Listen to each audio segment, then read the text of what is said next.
Chat. All right. Who are we sponsored by today?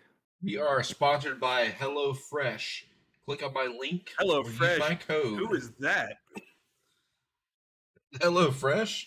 Oh, they're the greatest meal delivery company in the world. Click on my link or use my code and get 10 free meals and free add-ons for life. One item per box with active subscription if you're in the US. Outside the US, the local discount will apply. Free meals applied as discount on first box. New subscribers only. Varies by plan.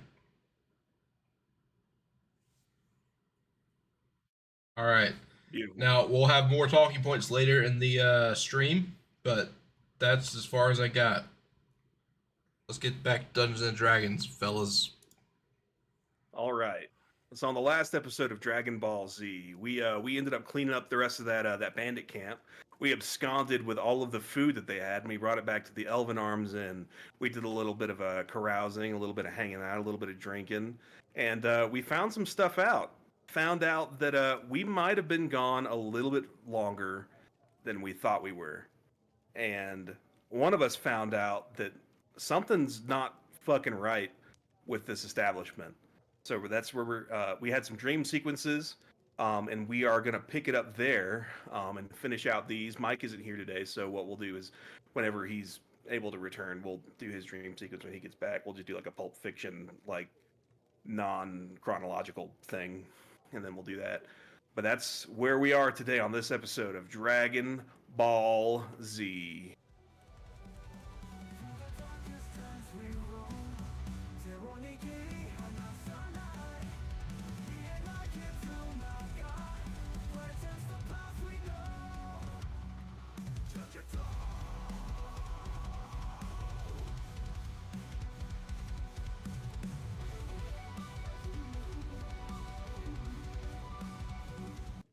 All right. So what we're going to do now is we are going to find ourselves, everybody should be kind of loading in here. And what I learned last time is that we need to actually like put everybody down so that everybody can see. So I'm going to do that now. Everybody should be loading in. Yep. Doot. And I think that's everybody. All right, is everybody loaded into the scene here? I'm still loading. Still loading. I'm in 99, my boy. I did. Who's doing what we doing right now? Oh, we're about to find out. It says Guardian Dream 2. I don't know if you can what? read it, chat. Yeah, Can you actually see those? Yeah. Wait, you guys can see the names of these scenes? Yeah. Oh my god, I need to remember that from now on. Yeah, it does say it, doesn't it? I had fucking no clue. I thought it was like, oh, I wonder where they think they're gonna end up now. I've never noticed it till Kyle just said it. Great. Wow, you've ruined the entire experience. My bad, guys. Damn. Wow. I mean, sorry. We load into the next scene. Johnny gets ass fucked. Whoa, what's going on? Whoa, what's happening? It's like, wait a minute, Johnny Cash Dream 3. What the fuck?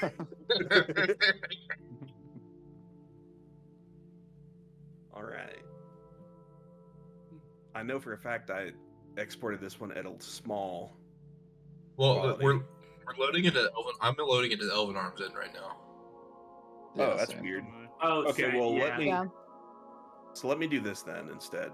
I'm gonna just go ahead and reset it since it appears to be acting strangely, and we'll just all join directly on Guardian Dream 2. Spoiler. So it's loading Doctor Strangely.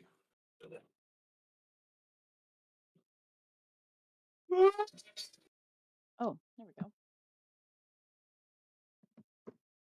Malignant Okay, beings so is close. I don't know if that's what it's supposed to look like, but it's very glitchy. Oh. I'm not even showing loading anymore. I see it. Yeah, no, that's what my load just disappeared, so I just refreshed it, I'm in. Oh, okay. and I'm here. Oh, it's snowing. Is Should it I not snow? move? Oh no, Yeah. you can move around. I just Okay, put cool. everybody here, even though this is like Guardian's Dream. I realized that like, if you guys don't have your tokens down, then you guys aren't able to physically see the environment. But anyway, so Guardian, you find yourself, you are surrounded on all sides by what appears to be snow. But then you realize, like, as you kind of like reach down and like try to scoop up the snow to feel it, because like it's very rare that you get to see it in this part of the world. It just like crumbles between your fingers and it doesn't feel cold at all. This is ash. So you look around, you find yourself in a place that seems very familiar to you, a place of great significant, of great religious significance. And you look around and you smell nothing but basically like burning wood. You smell like basically just the smell of ash all around you. Um, what do you do? I walk up here. All right. And I see that there's a person over here, and I Who do talk you to see them. in front of you? I So the person that you see in front of you is the guy from your last stream. Yeah, he is. Well, I don't remember his name. DM, what was his name? I Oh, he remember didn't give you his name. Oh, remember he was like he was also a general or a leader of some whatever. We were both leaders in whatever military we were in, and he was betraying something, or someone was betraying something. I can't quite remember. It's been so long. Um, but I say, what are you doing here? He doesn't even respond at first, and then you call out to him again. What are you doing here? And he says, "Guardian, it's all gone. I've failed. We've failed." What do you mean it's all gone? What's all gone? Look around you. It's all gone. Everything.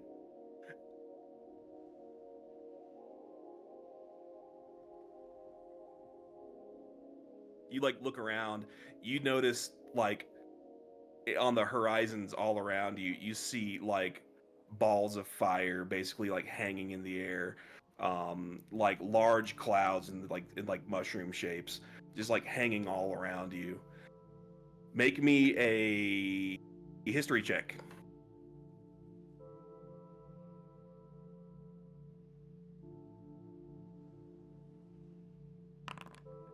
Hell yeah, he needed it too, right? I'm pretty sure I know what this is without that doing the history check. Yeah, no. So it was gonna be very low. I was gonna make it like a 5.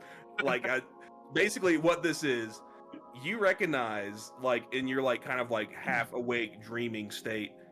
This is the moment of the Landarothi collapse. This is the moment where the divinity of the living God beneath the continent of Einland was trifled with by the Landarothi, and that is what caused all of the explosions to happen all around. Due to like basically, you remember that anywhere there was any kind of like religious iconography of their like religion, um, based on the importance of that statue or whatever it happened to be, cause an explosion of like like the nuclear variety. So basically, what's happened is your entire civilization just got nuked just now. So I asked the guy. So how did you fail? What did you do? I believed that we could harness the divinity of the Lord. I thought that we could harness the power of our God to end this war that you have failed to end. So you did this. He looks at you and he says, "No, you did this. If you would have simply listened to the council, then we would have never had to come to this. This war would have been over decades ago. Why? Did the council sanction this? He looks at you and he says, the council has sanctioned a lot more than this.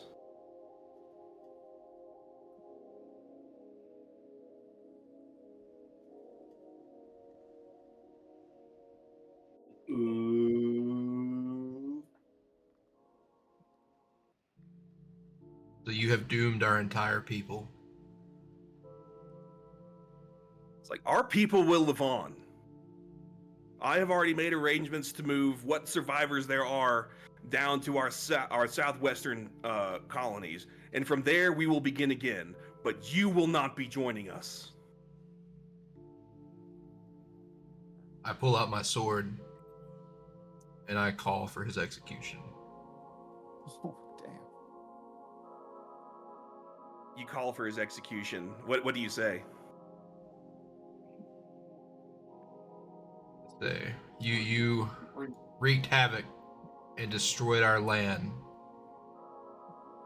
You must pay for your crime. And I will. Like, he says, what? What crime? The crime of devotion? Whatever crime you may call it, it is a crime. And I will kill you here. He says, I have raised you from the moment you were born. I have made you what you are today. It is through my lessons and my training that you have become the person that you are. And you sit here defiantly and say that you will kill me? No. No, you will not.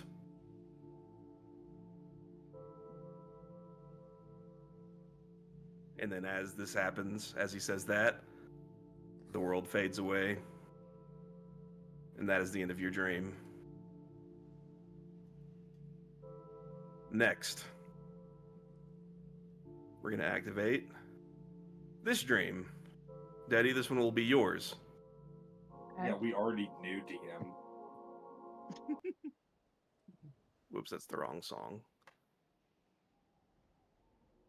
All right. All right, are we all here? Yeah, clip the It's pitch beardless. black for me. Oh, shit, yep, I'm the here we only go. one It's me fucking up again. I gotta put you guys down. I can't see nothing. All right.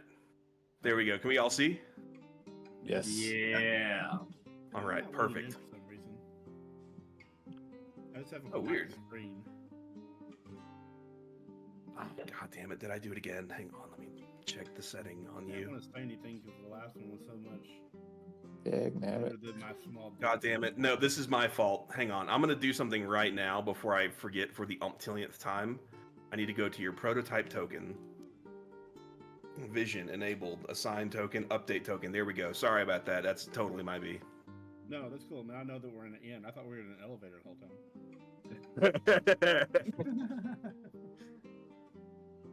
All right. So, Deddy, you find yourself as you, go take a first train ride out from Sleepy Time Junction. Mm-hmm. And the next time you open your eyes, you are in your favorite bar that you went to in college. Oh. So, when you were going to college, one of the things that you like to do is you like to attend different lectures and things that had to do with, class conscious politics. So, you remember this day actually very well. The bar is absolutely packed. You've got basically the leftist book club in the bottom left, basically just like taking the entire bottom left of this bar here, and you are here. And if you guys could turn your attention to my stream for just un momento, you are here to see a lecture.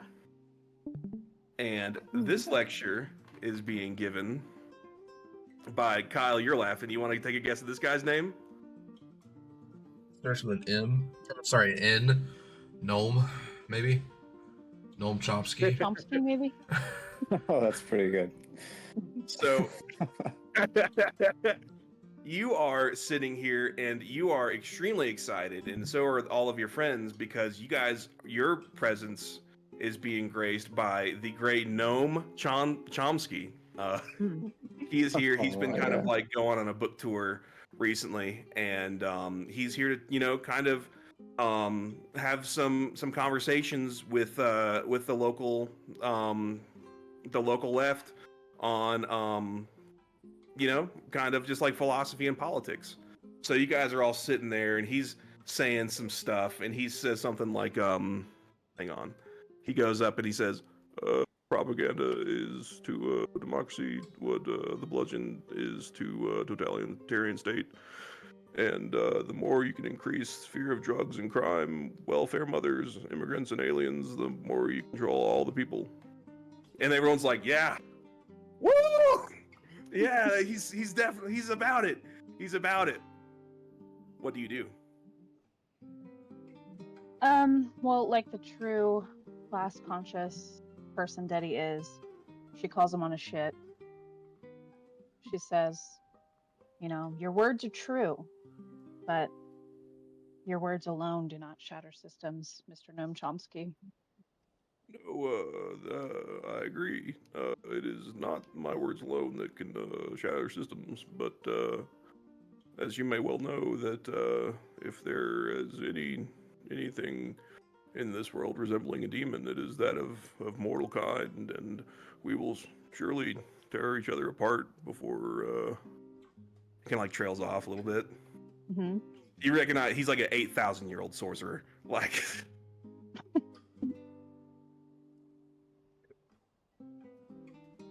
Mm. So as this is all happening, you hear a big ruckus at the front door, and all of a sudden, barge in a familiar face, Yeah, the voice flanked acting is pretty great. with 7 of his favorite guard. You recognize this man in the back as your father, the very wealthy merchant of Starkey. And he goes up to you and he says, "Ah, Daddy, I knew I'd see you here. What are you doing here? You're supposed to be at home studying." Oh, wow. Even here, the chains follow me. He says, Go ahead. and it's like, he says, "As soon as I heard that Noam Chomsky was going to be in the area, I knew exactly where you would be. Why aren't you at home? Answer me this instant." Because you sold me. You Sold sold you? me. Yes. You sold me to those men. He's like looking around, and he's like, kind of like, "No, I didn't. No, I didn't. No, I didn't." Well, then, I think you've just mistaken me for another one of your acquisitions. He says, "What do you even know of acquisitions? You don't even believe in personal wealth." Ah. Well, behold here, Mr. Noam Chomsky, a monument to greed. Noam Chomsky says, "Optimism is a strategy for making a better future."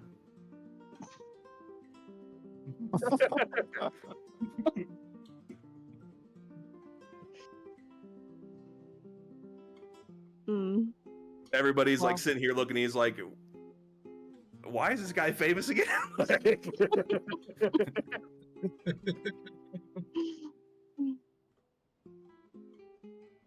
Well, I decide that I'm gonna create a revolt with the other students here. All I really right. start to What do you stir do? them up against my father. What do you do, and what do you say? I call out my father for the way he's dressed, for the men that he's brought to ruin our session here, and I say your wealth is built on these people here, and so I'm going to tear a gold pouch off of his belt, and I toss it at his feet. And I rally the workers and the patrons of the inn to rise up. Are they rising up with me? So basically, everybody they like see this like grand act of defiance, like a mother, not a mother, a daughter rebelling against her father and against an entire system. The money like kind of like explodes on the ground, and gold coins basically rain everywhere. Noam Chomsky is like the first one down. He's like scooping it all up, and then. Sorry. And then like all of the commoners around here, they really kind of like get behind this, and they're like, enough of this bourgeois totalitarianism. It's like, we are sick of our surplus labor value being taken by the likes of you. And then your father says, I thought you would all say that. Guards, kill them. So these guards basically all just start going up and just slaughtering all of these commoners here. And they're all, you know, they stand absolutely zero chance. These are basically like college students. They're not here to fight. They could get lucky rolls. They could get lucky rolls, but unfortunately, they just don't.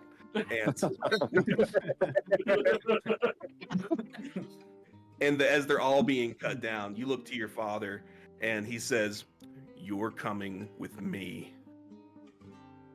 And I say, this is what your gold buys. Not respect, not honor, only blood. Oh, Daddy, you're getting your first inspiration for that. Thank you. All right, and what do you do? I go with him. All right, and then Noam Chomsky, as you're leaving, he says, "Wait," he says, "the smart way to keep people passive and obedient is to strictly limit the spectrum of acceptable opinion, but allow very lively debate within that spectrum." Okay, Num. He says, "Thank you, good night." See you next week. And then with that, your dream comes to an end.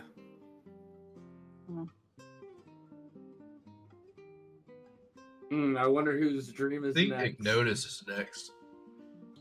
No. Well, All right. Well, Oh, hey, everybody's loading in. just Are like you you know, telling Trey, me you're, Daddy is liberal? you're still sharing your screen just in case you go to something. Oh, thank you. Oop, that's the wrong song. Like, There oh, she another goes. ad read. That would be so funny though. Like, notice the stream is an ad read. It's like, yeah. Kyle, Yeah, I quick, got send me one that ready. ad copy, please. I got one ready. Okay. All right. Just keep it ready. All right. All right. So Ignotus, I can't see. next anything. time you open your eyes, you find yourself in the middle of the ocean. Fuck, I need to put everybody else down. Hold on. A turtle. Oh my. All right, Ignotus, you find yourself in the middle of the ocean. You're like kind of just like placidly sailing along the waves. You smell like the smell of like the briny sea breeze kind of like waft across your nostrils, and you hear like a whoosh, whoosh. What you are doing is you are on the back of a giant land turtle. And turtle? turtle. These are creatures that are sea turtles that are so large that they can no longer go underwater. So they have to spend their life at the surface of the ocean, basically just paddling around and eating algae and little shrimps and krills and shit. And they spend their life so close to the surface that, like, oftentimes vegetation and things will, you know, kind of grow from their backs. You have kind of commandeered this thing's travel, on one of your many missions that you've been on, and you are taking this thing back to the mainland, and you are completely by yourself. What do you do? I wanna.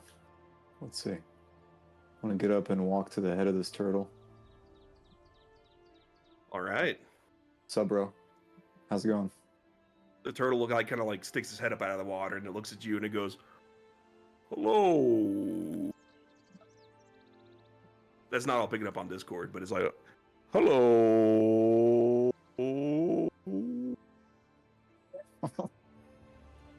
Hey, turtle. I'm kind of not really sure what we're doing here.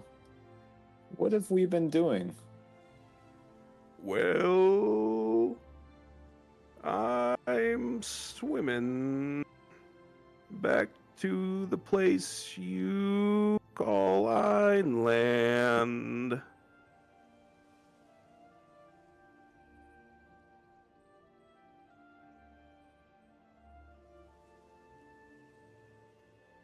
Hold on, dude. Hold on.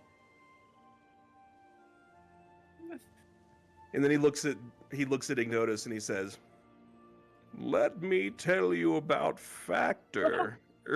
Wait, what's the sponsor? Hello Fresh. Let me tell you about Hello Fresh.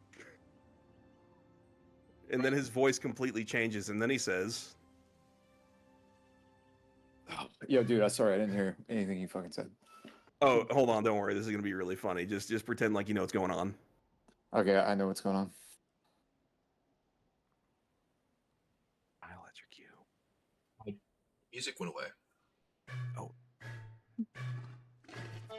Hello Fresh makes it easier to fit quick, home-cooked meals into your schedule every week by curating delicious recipes, delivering perfectly portioned ingredients, and minimizing prep time. There's convenience, health, and nutrition with a limited time offer. Just use my code in the chat, and you get 10 free meals and a free add-ons for life. Thanks, and use HelloFresh. And then he says, "And let me tell you, I've actually used HelloFresh many times. It's actually pretty good. It's a pretty good deal. It's a lot cheaper than DoorDash, I can tell you that much for sure. And let me tell you another thing. The ingredients are really fresh, and they're great. And you can get a lot of free stuff out of it if you just use that free code. And then you can just never use it ever again. It's that simple. Just cancel it the first time you use it, like I did." And then he says, "Yes, but we're going back to Einland.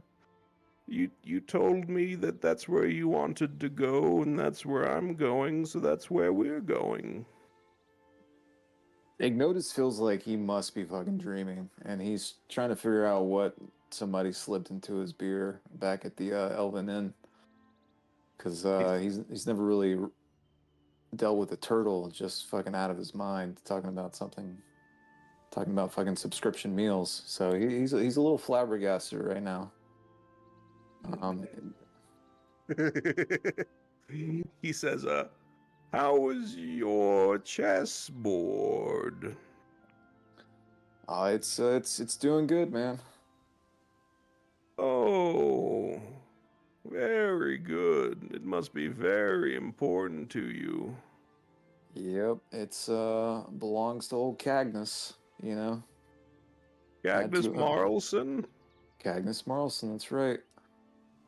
Had didn't to he have some kind of thing with like butt beads or something?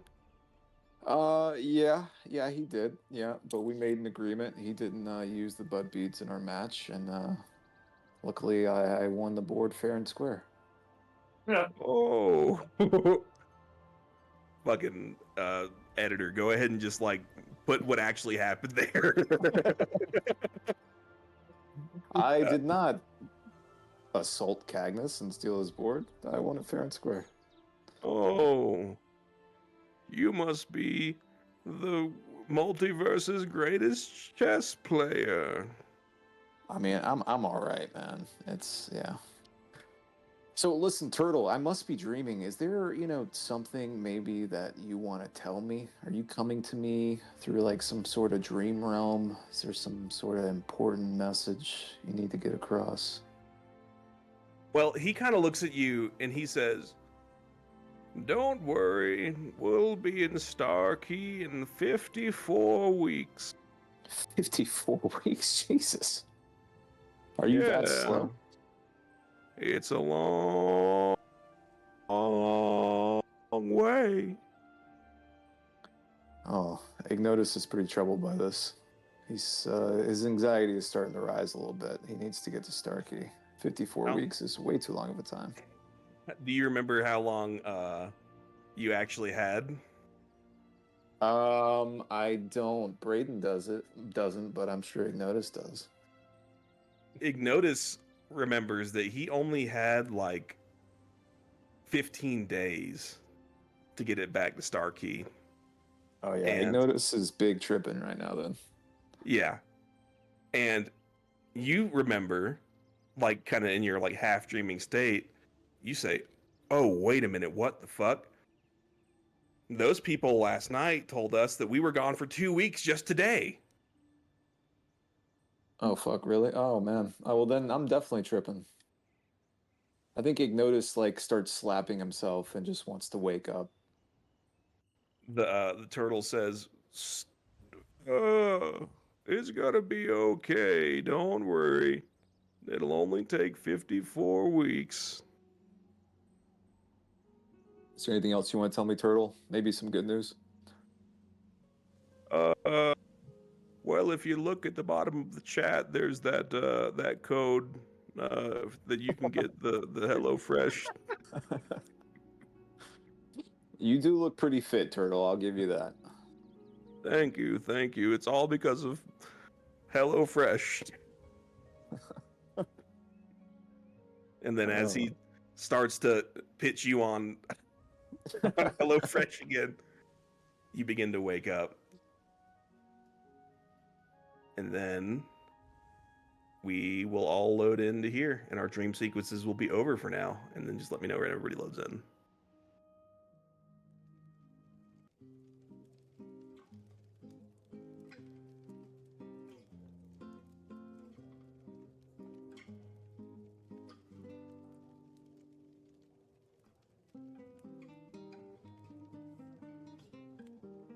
And this could take anywhere from 2 minutes to 2 hours, so if anybody needs to go pee, now would be a good time.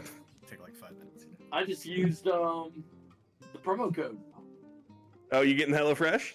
Yeah. There we Nice. go. There we go. Nice. Kyle, do you want to go ahead and reveal to Reader how much money that makes you?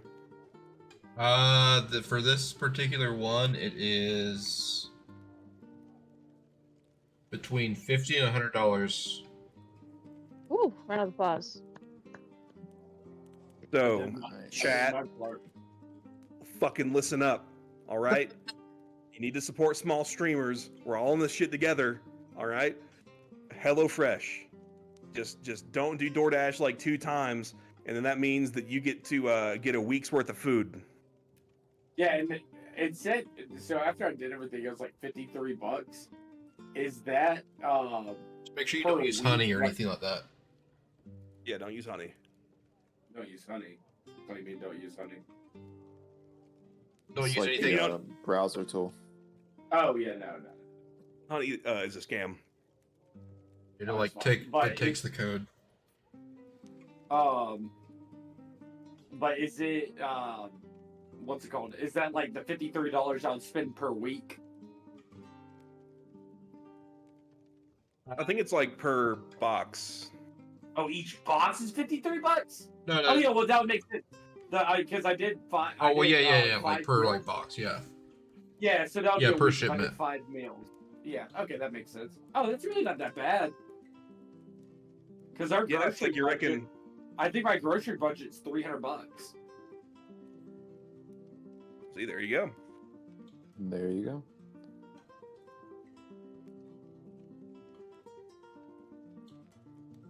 That I might.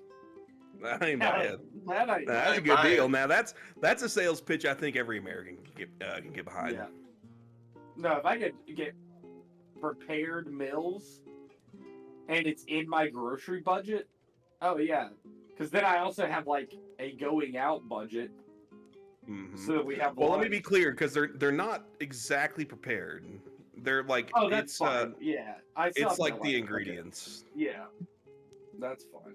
but it's all pre-proportioned and super easy to deal with. Yeah. All right, how's everybody's loading looking? Are we at 99%? Yeah, I'm at Yes, I'm 99%. Yeah. It's great for me. Yeah, you know.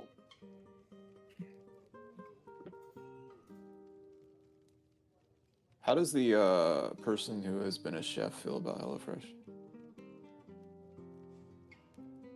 I had it before. I mean, it's not really all the way pieced out, or maybe I had a different one, but like, still gotta chop the onions and stuff. But you can make it in like 20 to 30 minutes. I just feel like if you had like a Costco membership or some shit like that, like, and you wanted to meal prep it out yourself, you could do it cheaper. Yeah. But if you're somebody that doesn't really want to plan it out, I mean, if it works for you, it works. I had a hard time with it with a kid because I was always trying to play. I was getting home at like 7 or 8 o'clock, and then like I'm trying to make that too. So I would always try to have other stuff like ahead of time, just because of the crunch, like from getting off and then making it. So at that time in my life, it was a little bit stressful, because then you're also like, oh man, like, because I mean it doesn't last forever because it's already portioned out, kind of like that. So I mean you gotta use it, which is fair, obviously. I mean, but then you're like, oh shit, I wasted the money. It's also cool, I found, because of just like the variety. You know what I mean? Because like one week, one week I got like some like tacos and shit, and then like another week I had like some like lentil soup and like some like chicken with like sweet potatoes and shit. It was actually pretty tasty. Nice. Yeah, and I would say in general it's a good like mixture of stuff. I had a couple that I was like, this isn't that good, but like by and large, I would say like at least 75% of it was pretty solid. Yeah. The bulgogi beef tacos are pretty good. Yeah. I enjoyed those quite a bit. I did get like a fucked up onion one time though. But I mean, that can happen. Yeah, that's kind of what I was interested in. Are the ingredients good? You know. For me, like a lot of them were like already like chopped up and shit, and they were like just like in a little like plastic bag. Oh, maybe I had a different one. I had a meal. It's whatever other one's popular. Maybe I don't know. I got AI to get a little ad read for us for the next one. Perfect. All right, everybody's loaded it in, I think. Yeah, I'm here now. Or we're almost there. I'm still loading.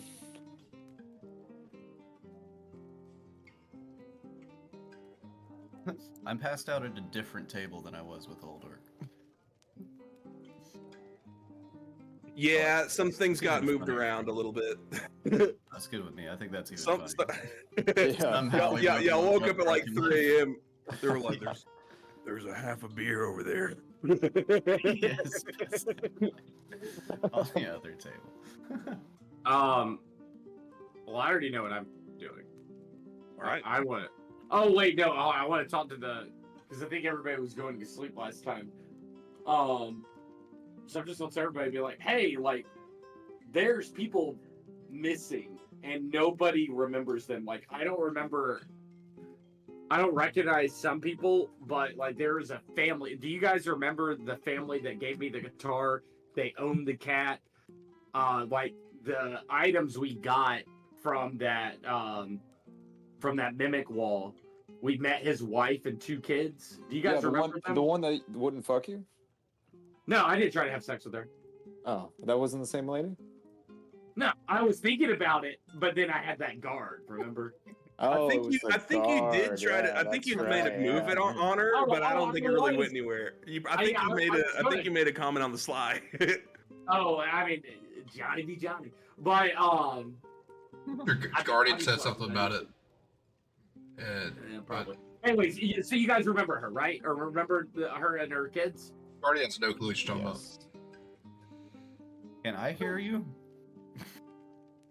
Yeah, I'm Um, speaking to everybody. Yeah, I'm speaking to everybody. No, but they're in the Oh, same room. okay. Magmar and Old Orc, they're Yeah, kind of I'm like not out over here. there. Old Orc is just like, Yeah. I'll give you that far, and I will give you. I'm still not loaded in, But, so I can't really see. But oh, really? yeah. But Ignotus and Guardian, do you guys remember? I remember, yeah. Here, Kyle, Okay. what I'll do is I'll give you one of these. Nobody in this bar remembers them. Even like the guards that have been here when we first got here, they said that nobody like that has ever been here. So something's up. They also went to a room, and that room is no longer there. It's just a wall now.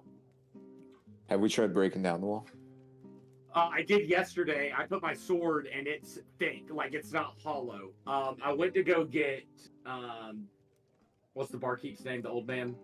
Cyrano. Well, let me think Cyrano. about that. Yeah, I went to go speak to Cyrano. Cyrano wouldn't answer, and he just went to sleep. I really want to go talk to him, but I really want to go investigate like his room. Well, I don't know who's involved. I don't know who's involved in this. Well, I tell you what, man. I can turn invisible. I can use my glasses, and I can do some little inspecting. We can go Perfect. look around outside, see if there's anything missing. We could do that.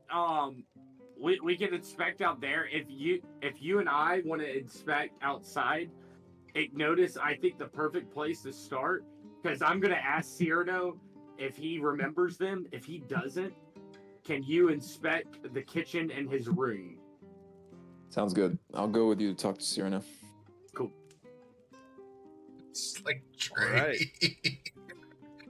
What happened? Just can't look at your screen, man. Stop looking at my screen, dude. Yo, the Ninja Turtles. There's too much are still info on here. your. What's up, There's boys? too much info on your screen. Like, I just gotta load in. Well, I'm trying to refresh. No, I don't want to. It'll take forever. Yeah, Hey. but maybe it'll be different this time. Hey, Magmar. Hello. Well, actually, I'm not gonna be that happy. Oh, I'm be waking up a little bit like hungover. Hey, Magmar, do you need another drink to help with your hangover? Yeah, I rounded out me boy. I opened up my portal because that's where I put the barrel I got, and I have a little glass. I just kind of scoop up and I hand it to him. I'll take it down with like a big swig, and then I'll slam the glass down on like Old Orc's head to kind of like rouse him awake.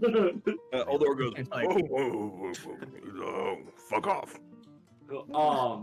Magmar, can you come with Ignotus and I'm going to talk to Cyrano, and this is where I tell Magmar, though. I know, Jacob, you already heard me, so this is where I just explain Yeah, see, everything. I got you. Yeah, And I ask if you remember everybody. Do you remember that family? absolutely. I sure do. Perfect. It was very.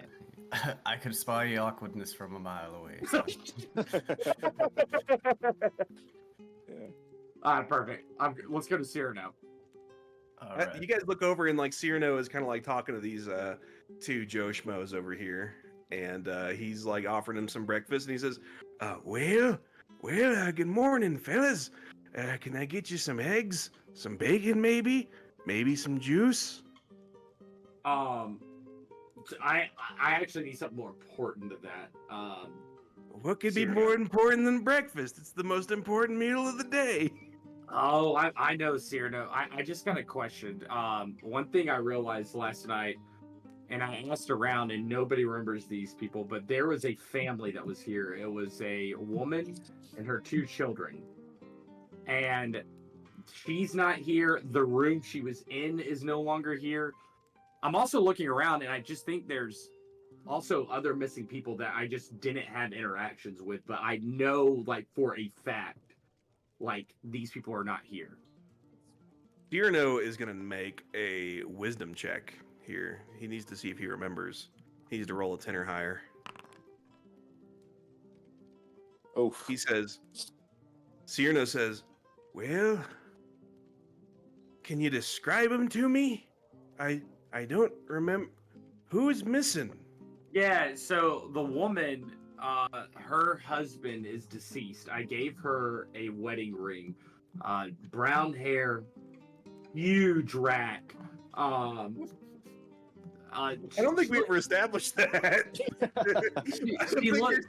this is specifically what Johnny Cash thinks about this woman. Huge rack. She looked good, but is a widow, and that complicates things. But she had a little daughter. She also had a son. Her son was probably a teenager. The son I remember specifically because I played my music for everybody. I played Hope, and I could tell he liked my music, but he's trying to act hard. And he wanted me to play something for this plane, so he gave me a guitar, and I played the guitar for everybody, and everybody went crazy. I gave everybody CDs. I ended up having sex with a guard after because it was so good, but that's neither here nor there. Just like bragging. I did really bad though, Cyrano, but let's not get distracted. Johnny. This family, Cyrano this is like family's overwhelmed with information right now. He's just kind of like standing there, like he almost starts T-posing because he's just like, there's like so much. You're overwhelming his circuitry at the moment. But do you remember them at all? At the very least, you've had this in for so long. Where's the room that was back here? All right, he's gonna make me another wisdom check. He needs to make a 5, a 9. So you're going through that whole spiel, and like you get to the part about the huge rack, and he's like, and like his eyes kind of light up a little bit, and he's like, "Wait a minute, Will, you mean that beautiful MILF with the pouting breasts, Yes. with the 2 children?" Yes. And they owned a cat. He like starts looking around. He's like, "Where are they?" Seriously, I don't know. And where's their room? He says, "Well, their room would have been right over here." And he like comes over there and he like looks at the wall and he says, "Adventurers, something's not right here. What if we don't know everything about the fog?"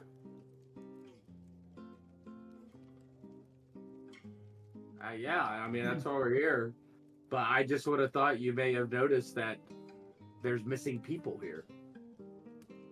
He's like starts looking around and he's like, there are people that are missing here. I don't know who's missing though.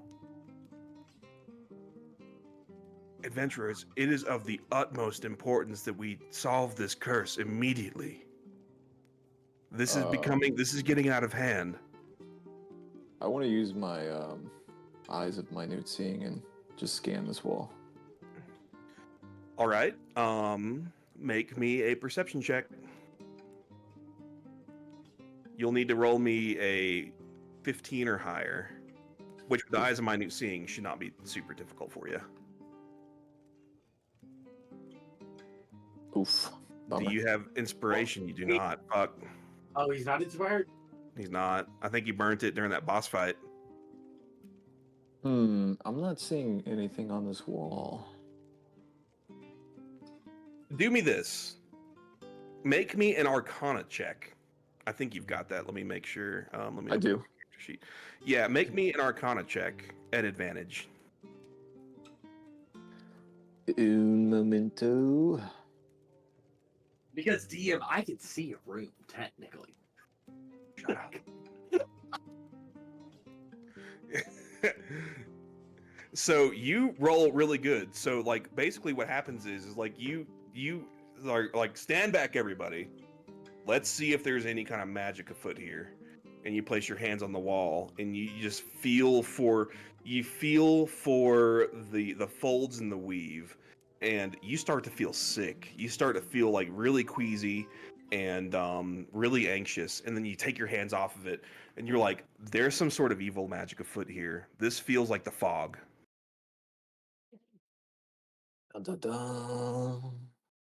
dun. Cyrano, Yes. you said that you've been using magic to keep this place protected, but it's all of your magic here. Have you not felt this evil? Well, I have felt evil for as long as the fog has been here. My powers must be waning. We need to take care of this at once.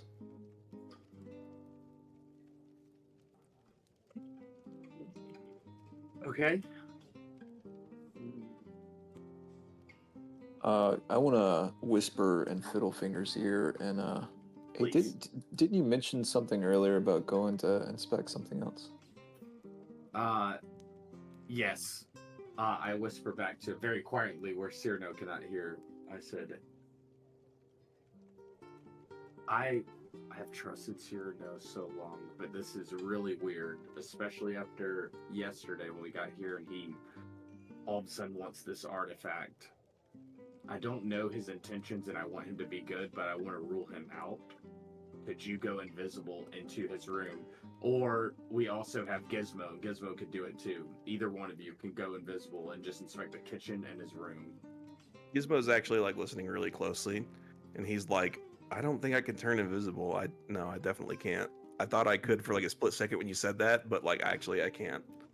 Okay, cool. All right. It's not on my character sheet. I mean, I, I can sneak, but like only from him. I would think obviously everyone else could see me, so I'm not sure that like that would really fly. But I can sneak. I know. Ignotus can go invisible. What I don't want to do is if something happens and Ignotus gets by himself, I can cause a distraction, like play a song for everybody. And if they're all facing me, you may be able to be more successful in your sneak and assist Ignotus. Yeah, I mean, I think if someone makes a distraction, I'd rather not use my invisibility. So Yeah, if we could sneak, I can cause a distraction. Oh, Daddy, yes. Can we see that there's something there? Like we know that there's something on the other side of that wall? Hold on. We're maybe... not supposed to. I don't think so. Yeah. When we first came in here, that was a room, but something is up now. So I think in theory, like we're not. Like, does it look solid, or like can we tell like there once was a door there? So like basically, this is like just like a big wall, like with a fireplace up against it. Like I know like everybody can see it right here, but like I think the reason is because I fucked up and did not reset the fog of war. So no, we technically should not be able to see into this room, but like I'm imagining nothing there, but there was a room there, and it wasn't because I saw that. I just remember it because I had an interaction with them. Okay. Yeah, I can do that. I can cause a distraction. I think the more the merrier to go in there, but also if too many people go there, somebody can get caught. And I really don't want Cyrano to see. Oh, hey, Ryan, I just realized that you're muted. I don't know if you've been trying to say anything, but you're muted in Discord. Figured I would let you know. Oh, no, I'm good. I'm just listening. Okay, cool. Cool. Sweet. Well, I can do that. I'm just gonna play the old Hope song. Do I have to play it again, or can we just? Yeah, let's just say that you're playing it. Yeah. And then, so like, basically, so what do you say to get everybody's attention? I do a little riff of the guitar. Do you have that riff yet? Oh yeah, I've been done had that. So like, basically, what happens is like you pull out your infernal guitar and it goes, it turns into its electric version, and then you start fucking noodling around. You're like, and like everyone's like fucking amazed that like anybody's fingers can move that fast, let alone yours. And like Sarna Bibblebobble over here, she's like, where was all that the other night? I look at she and I make eye contact, and I just and then like right when you make eye contact at where at one point you're playing, like you look at her and then you go.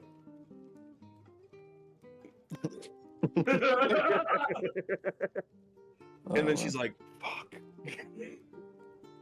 So like everybody is like just like really wowed by your guitar prowess. So like I'll say this, like everybody is like who is trying to be part of this like this farce right now. Y'all come up with a quick plan. I'm gonna go pee and make myself a whiskey, and then I'll be right back, and then just let me know what kind of chicanery we're about to get involved in. Oh. The biggest thing that I want is I just want Cyrano's focus. So I think what I'm going to try and do is I have my drink I know he's probably going to say he doesn't want to drink because he wants to serve people. I'll be like, hey, you've been serving people enough. I just want to play a little song for you, and I'm going to have him sit there. If you guys have another plan, I'd love to hear it too. No, sounds good, man. Me and Pretty solid. me, Daddy, and Magmar can go check it out, I guess. I got Do we all need to go in though? Like it's 3P. It's like a kitchen space. Yeah, we don't necessarily all. I mean, I don't know. We all have to. I just don't. Yeah, I mean, I don't. That's why I'm. And also, if you're all sneaking, the more people that go, the more likely somebody's going to notice. It's gonna be super suspicious. Like, I think 2 is fine, 3 at the most. Don't be suspicious. Yeah. Don't be suspicious. I mean, so I don't know. I just loaded knew you in. said you didn't want to use your invisibility. All right, cut. It's been so long. I'm finally able to play the game. Let's Nice. see.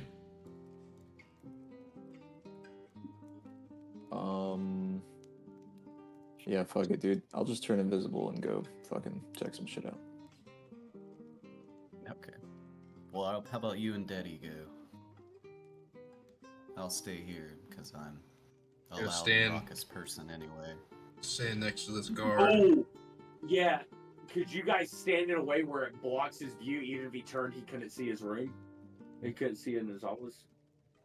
Where is his office in this layout? The bottom right Sure, it's corner. back right. Pretty sure Right it's over here. All I mean, right. I checked it out the last time we were here. It was just a kitchen, so I mean, there's I don't know. It could be something different. He goes to sleep in there, so there's got to be a room. Yeah. Because like the other 2 doors, those are toilets. I remember that. And it could be something in the toilets. I don't know. It seems unlikely, but All right, terribly sorry All right. about that. So, what we're doing, I'm going to get Cyrano's attention. I'm going to want him to sit down and say, "Hey, I want to play you a little song. Like you've taken care of everybody here for so long. I just want you to enjoy this song." Magmar and Guardian are going to be standing in a way where even if Cyrano's trying to turn around, he cannot visibly see his the kitchen in his room, going into it. So it's easier for them to sneak. Braden did mention he would use invisibility. I just wanted to verify that because you can still sneak. I think it's, if you wanted to save it, I think we have it in a way where realistically you should just be able to sneak in there. Because Yeah, I'm just gonna sneak over here. All right, perfect. And if you did want to use invisibility, I think you've got charges of that. I think you've only got one of one. Yeah, never mind. I'm sorry. So yeah, Justin is distracting him. So Ignotus has walked down and realized the door is locked. Right. So all right. He's going to use his cantrip message to send a message to Johnny in his brain and say, "Hey man, the door's locked. I need you to steal what's his name, Cyrano's key." All right. While I'm distracting him, I want to. I mean, Yeah, I can he's- totally he's- steal the key. Magmar's behind him. Magmar's Yeah, behind him. Magmar would probably have the best chance of stealing this key. Yeah. All right. Well, then I message Magmar instead of Johnny. All right. So yeah, Well, I'm like, so it's a cantrip. Maybe you messaged them both. You can do it as many times as you Yeah. want. All right. Okay. Yeah. Fine. Yeah. Johnny says maybe Magmar is the best one to do that, and then so I wanna message Magmar and say, "Hey, buddy, it's your favorite Dragonborn." I like swat at my ear, like somebody's like whispering in my ear. Yeah. You just hear my fucking lovely voice in your head. I need you to use your fucking fat thumbs and steal Cyrano's keys.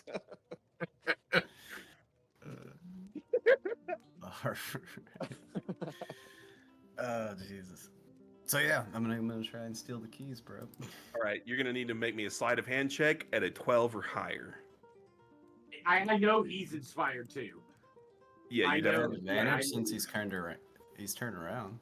Yeah, He's you're turned around and you're at advantage. Yeah, yeah. All right, that wasn't very good. Oh no. You fucking worthless dwarf! What are you doing? All right, fine. I'll use my inspiration. All right, let's do it again.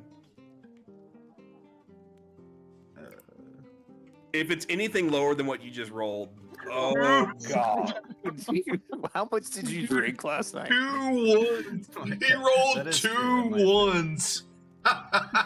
That's so bad. Because I was like, oh, my sleight of hand's pretty good, actually. It's 13 He plus rolled 3. Wait. Idea. God damn. DM, if you could be so kind. Two ones.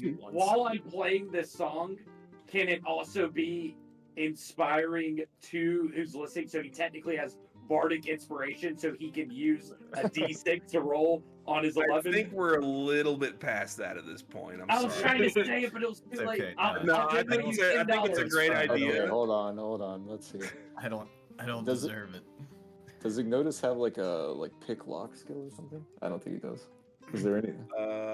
Let me see. I mean, like you would need thieves. I have tools, thieves' and I don't- tools. I should have went over there.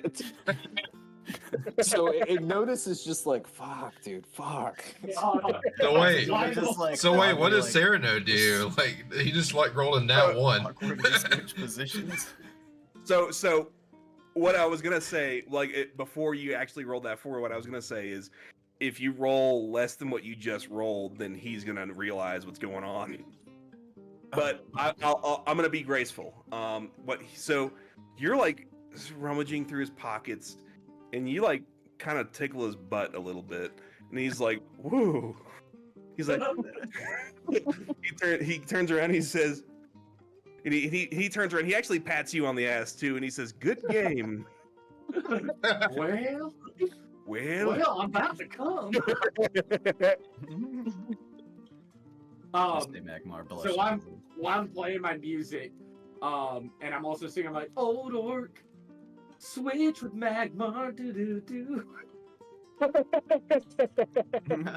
Old orc, make me a charisma check. Please, someone roll well. Who? No, you're the one that needs to roll. I sir. know. Hey, normal or advantage? This is gonna be normal, and you need to roll me a 10 or higher. You've got to be fucking shitting me, y'all. Like, You're fucking I up. know. I know. Hold on. Oh, we're fine. This is not going well. There we go. All right, we're fine. 24. That's more fucking like it. God damn. All right. So Oldor goes. Oh, switch to Magmar, and he kind of like sees like Ignotus down here, who's definitely not invisible. He sees like Guardian and Magmar kind of like standing off like this, and like you're playing the song, and he's like, Oldor has seen this before.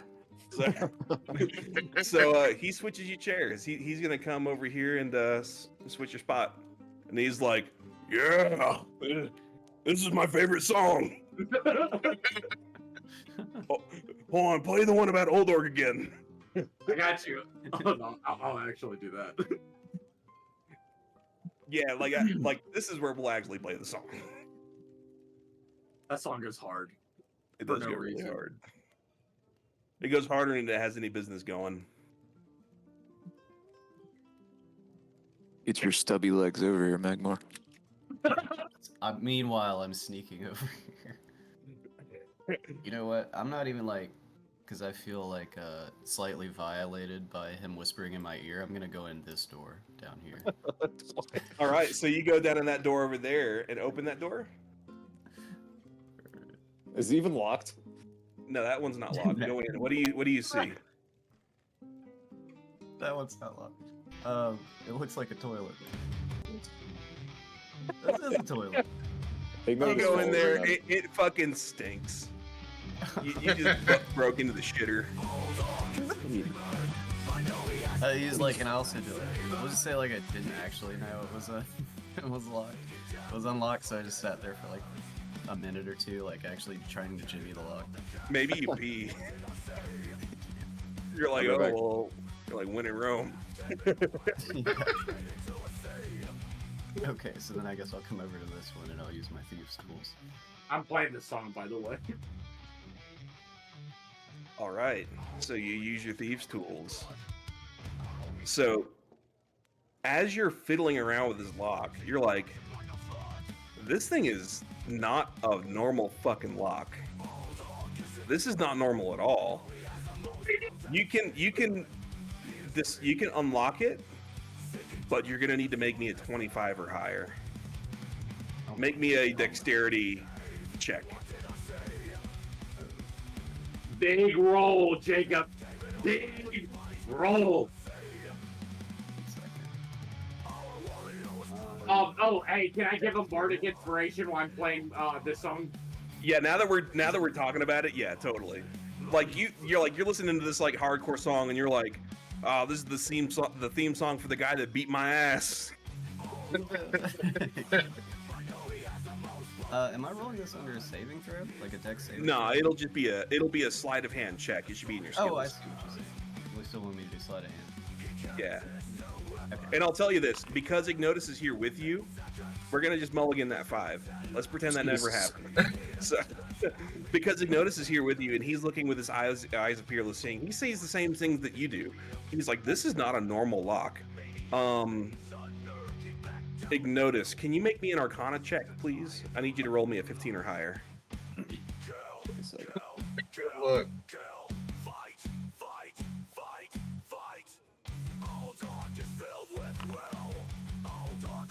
Oh, what the? Damn it, I said everybody was inspired. I said everybody was inspired with bardic inspiration. You can roll a d6, but right? you can't. But the way the bardic inspiration works, you have to only pick one person. Oh, it's a whole song. It's a whole song. Ah, man. Ignotus Tell you what. thinks he Tell knows you what what. this. Tell you what. Okay, wait. Here's what I'm gonna do. Enough save scum, man. Let's just roll it. It's a save scum like in Baldur's Gate. So here's what happens. So Ignotus, like Magmar, like leans over to you, like right as you're like pressing your hands against his lock, and he says, "I think this shit's magical." And you're like, "Yeah, well, I fucking knew that." But it was just enough for you to drop it down by 1 point. Love it. Okay, perfect. And so you're like, you touch this magical lock, and you're like, I don't know how he knew it, but it's definitely magical. Yeah. Okay, Ignotus is fucking astonished that a dwarf knows that this thing is magical. And you realize, you're like, it's like, this is going to be a really tough nut to crack. It's going to be really, really tough. This is like tied to the life force of the owner of this establishment. It's like, you are going to need to pick the fuck out of this lock to open it. All right. Just And Jacob, I will. Here's how it's gonna work. I will give you 3 tries to roll a 22 or higher. And he's got the d6. He's got the d6. He's got the D6. just. That's yeah. That's good, okay. right? Yeah. That's good. Yeah. Okay. So you're picking this lock, and then you're listening to this fucking old orc song, and you're like, he showed me some mercy that day. He could have definitely killed me. I was gonna kill him. Absolutely. And you're like, this is my favorite song. And as soon as you think that, it goes, ka-ching! And the door is unlocked. Let's open this bitch up. Yeah, that's good. And Johnny notices it and just starts going harder. The volume turns up on the song. All right, so what do you see in here? Standard kitchen. We got 2 doors. It's over here.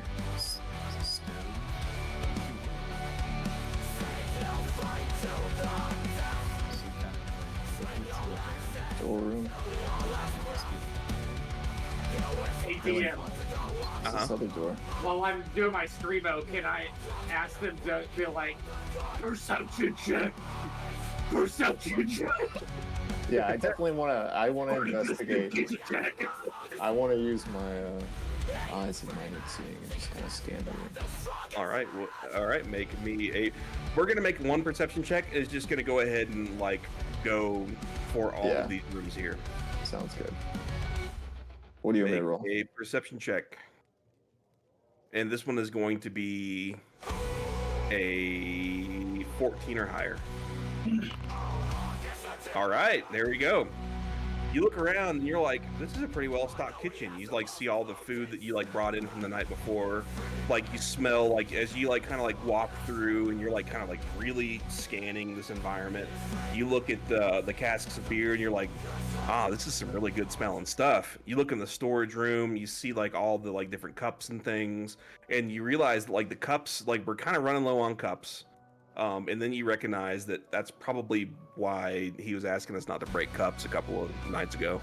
And you're like looking around and you're like, there's fucking nothing. There's nothing here that like makes me question anything. Make me a wisdom check. Actually, Magmar and Ignotus, both of you do. Let's see. They roll me in 16 or higher. Oof. Notice doesn't fucking think about a thing. You only believe in what you can see. Yeah, I'm still thinking about the cups. Which wisdom? I'm sorry. It should So be a- that'll just be a wisdom check. It'll be in your features, your stats. It's like the top row for me. Yeah. Like the little house-shaped icons. Oh, there we go. You have to click on the letters. I was trying to. Fuck. What'd you say? I mean, like these 16? are supposed to be really tough. I'm just shocked that you're not getting any of them, except for the ones you've gotten. So you're like, you guys are like, this is the normalest shit I've ever seen. Fucking A, dude. Why would you need a magical lock to a kitchen? Yeah, it doesn't make sense, right? I agree. There's something here we're missing. Yeah. Ignotus wants to come over here and just start, fidgeting with all the shit on the shelf, Maybe look behind the shelf. You see Magmar, a look little. up the chimney. So you look up the chimney. It's really hard to do that because the fire's on. But and you notice you're like looking through the cups and you see a little cockroach run out. There's really nothing. I really see nothing here. Okay. What do you want to do, Magmar? And I'll metagame for just a sec. There's not stuff here that you can see, but there is something you could have realized. Uh, Oh god. Hold on, I'm gonna give the whole party an opportunity here, and we'll just say that like if anybody can actually tell me what this thing is, then they'll realize it. does that have something to do with the beer? No.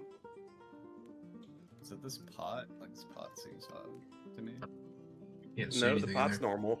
Like so there's not supposed to be any fog coming in Cooking through this something in there kitchen that's here. weird. I just kind of like fucked up. Nope, Does the that have pot. to do- Does that have to do anything with the fire, My the lag. fireplace, with the fire being on? No, like don't. I'll give you one final hint before we move on. It has nothing to do with what this room looks like. It has to do with the way the past several days of this inn have gone.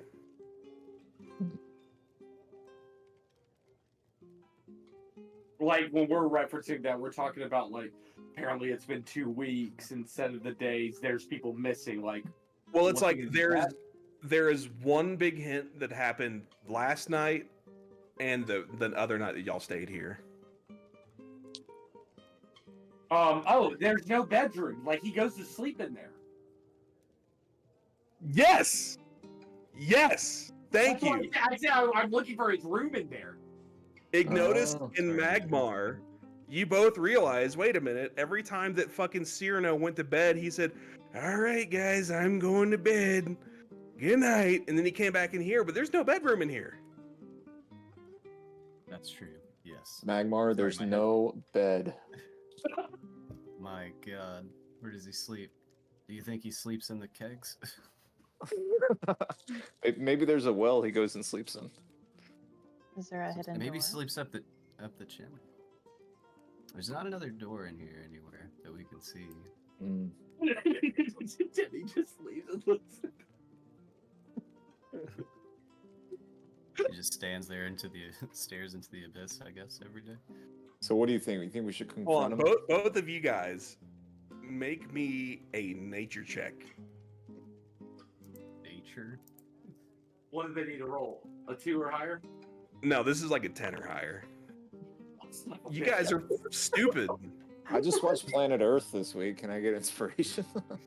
This is that's planet Earth. This is planet Earth that you're on, actually. So Don't worry. completely. Let's go. Oh Let's yeah. Oh, so you got a go. Dude, I am all about nature, man. Tell me about it. As you guys are like discussing this, you're like, wait a minute. He's a high elf in Eladrin.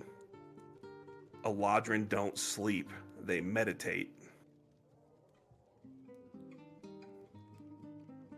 I feel like that doesn't tell us anything, man. Why would you need a bed to meditate? Why would you need a bed to meditate? I agree. All right, so this guy's coming in here and he's meditating. What does that tell us, Magmar? That he can probably also levitate. I feel like you'd need something kind of like comfortable if you're gonna sit down. No, God damn. No, I llama. Yeah, exactly. This dude is like way more powerful than we probably believe. He obviously already has a lot of power because he was gonna have the ability to like help lift the curse by just these magical items. But like, I don't know, man. This guy's on some next level shit.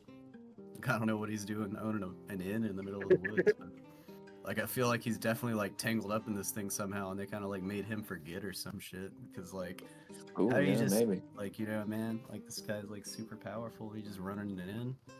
I don't know. Maybe you're right. Maybe I some don't know. forces are subduing this guy alone. You know, he's the only hope we have. Is Cyrano the Yeah. general from my dream? So, actually, that's really interesting. So, like, Guardian, you're sitting here, and as you look at him, you're like, it's not very often that I meet another Eladrin. You know, we're kind of few and far between, and most of us were, like, put to the stake after the Great War. And you, like, look at him, and you're like, is this the man from my dreams? And then, like, Uriel Septum, his voice, like, comes into your head. He says, this is not the one from your dreams. Thank you, Uriel. You're welcome. To pull up my sword. You pull out your sword? No, I said I didn't have to. Oh. It's like, my God, escalated so quickly. It's like, yeah, like other than like the big furry ears that all Eladrin have, like he does not have any resemblance of the guy that you've seen in your dreams. All right, Magmar, you think we should probably go tell the guys what we found? That sounds like a great idea. I don't want to be hanging out in this dude's weird kitchen any longer.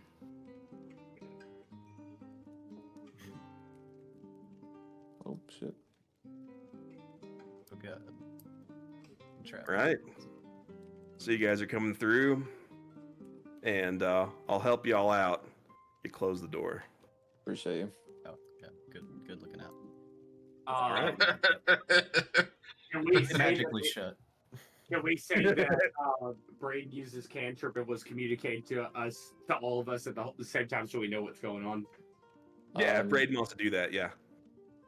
I just want to say we're done. If we want to, convene at a table or something. Like I tell everyone to meet us at a table. So I just finished playing, and I was like, thanks, Sirda. Everyone's like, whoa, yeah! And like Sarna Bibble Bubble is like slightly more attracted to you, but like also like kind of wishing that you would have displayed some of that dexterity the other night.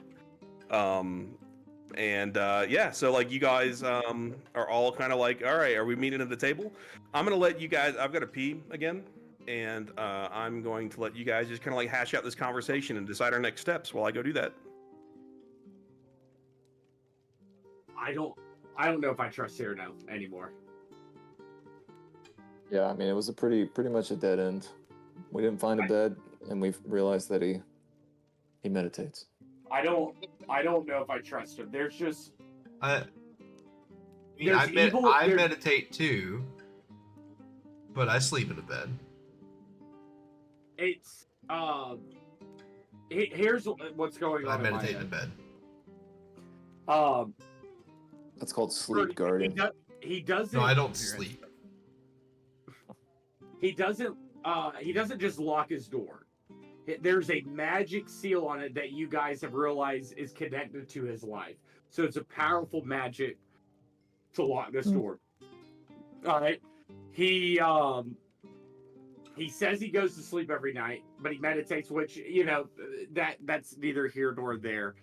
There has been evil in this place that you felt, and for a man that has been protecting this place has never detected it.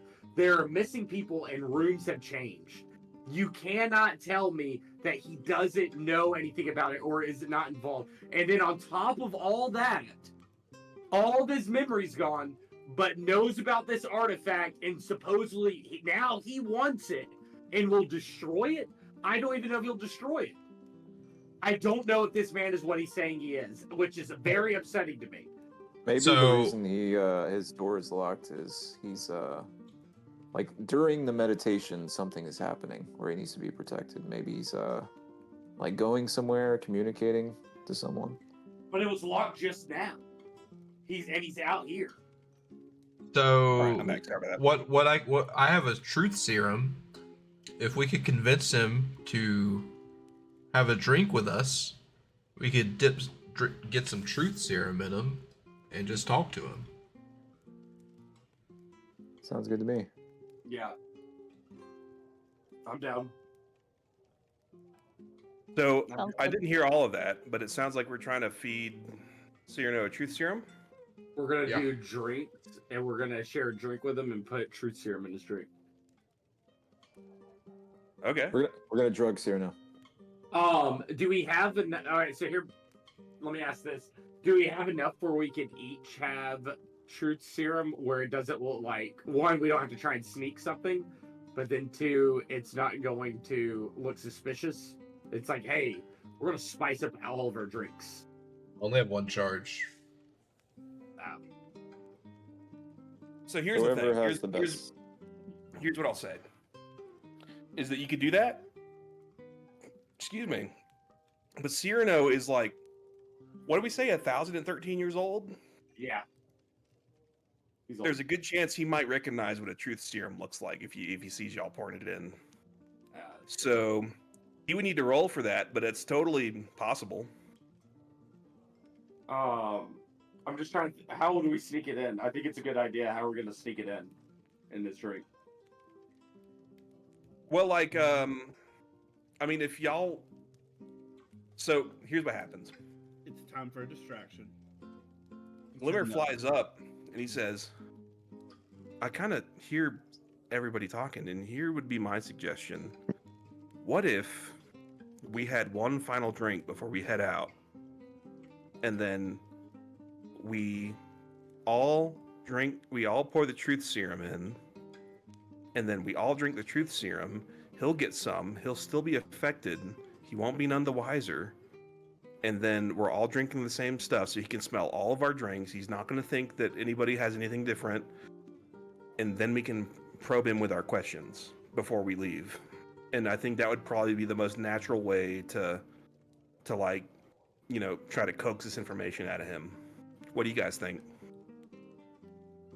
So all of us are gonna not have the ability to lie. Well, Yeah, but There's I a- mean, it's like, we're all good. We don't lie. it's not. And It's actually. It's not. We're not gonna ask everybody. It's questions not like that. guaranteed though. Is the problem? It's not guaranteed. It's a DC 11 Constitution saving throw. Glimmer like falls to the ground as he like starts to consult God real quick, and then he like flies up. No, I think that'll probably work fine. Okay. If God said it, Gizmo. Okay. If God said it.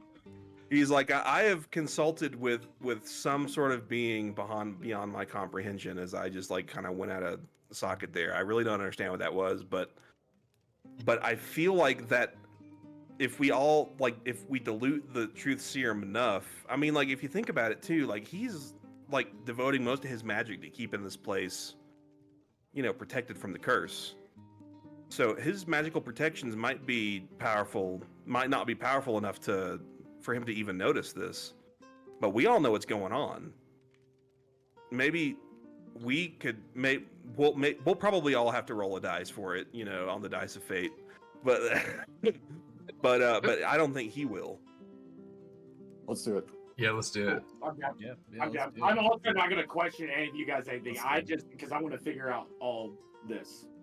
I'm just gonna say that if anyone else in a bar finds out that we are all telling the truth and incapable of lying, that we're fucked. All good. I mean, that is true. But kind of at this bar, they're not super familiar with you or Deddy. But these guys at this point, these guys are kind of rocking out with their cock out. They're the guardians of Titanius. They bust up in here and started singing songs and doing cage fight bets and shit like that. so they've got a little bit of history here. So maybe they won't be as keen to start kind of grilling you guys. You know what I mean? Yeah, good thing for Guardian is he doesn't really remember his past that much, so. By his past, he means a couple sessions ago. Yeah. He doesn't even mean his past life. He's just I don't remember what happened yesterday. So long ago. So all right. So how does everybody feel about that plan? Do it. Sounds Yeah, good. rock with it. Yeah. All right. So, Guardian, I guess what happens is you go ahead and you go up to Johnny Cash, and he's got this big cask of beer, and he hands it to you. You put the truth serum in, and everyone just kind of looks at Cyrano as he's dealing with these guards over here and asking them if they want any fucking cheese with their toast, and then who wants to call out to him? I'm just gonna let this go on. I'm gonna be Cyrano from now on. Cyrano! Well, one moment, please. Well, Oh, do we all need to make a no cheese constitution? then? If we're gonna drink it. Oh, is that what that is? Yeah, everybody make a Constitution saving throw to see if you actually have to tell the truth. And what do you have to make? What is the roll? 11. A DC 11. Yeah. Ah! I So can Guardian, lie. Magmar, and Johnny Cash. Constitution. I don't. Oh, I see it here. Okay, just kidding. Where's that at? Oh. What do we have to make? Lance, 11 or higher. Constitution saving throw. Fucking everybody is rolling amazingly. This is where all y'all's good rolls have gone. Y'all can still lie. Everybody. So, okay, so how does this go? So, you call Cyrano, and he's like, one moment, I need to see if they want any more Gruyere. They don't. Hey, What no, can I come do here. for you? Come here. Come here. And I have- What can I do? What can I do for you? Do we already have the cups? Yeah, we no, already- everything is dosed. Yeah. Everything is All ready right. to go. Perfect. Ignotus, we're about to head out. You've been a fabulous host. You've been amazing. Bro, I don't run this in. I don't. What are you talking about, man? Oh, sorry. He's Cyrano. looking at the two of you, and he's like really confused, and he's Sorry, like, sorry. Cyrano, sorry. "Oh, you Cyrano, seem like one who would forget a name." Yeah, you know me. But you've been great. You've been a great host. We're about to head out because we're gonna go get that artifact for you. But we want to do one last drink, and we get a drink for you because you've been amazing. I hand the drink. We all have it, and I want to do a great toast to all of us. Everyone's toasting. They're like, well, it's a little early in the morning for me, but well, considering that you're about to go and save all of our skins, I suppose. Well, I guess we can I'll let your camaraderie trickle down to me. Perfect. So the Guardians Titanus. To the Guardians of To the Titanius, and we all And to clink our glasses. Cyrano. And he drinks his cup, and he actually drinks it down really fast. He's like,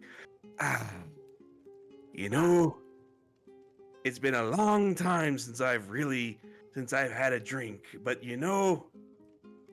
they're pretty tasty. I understand it. Mm.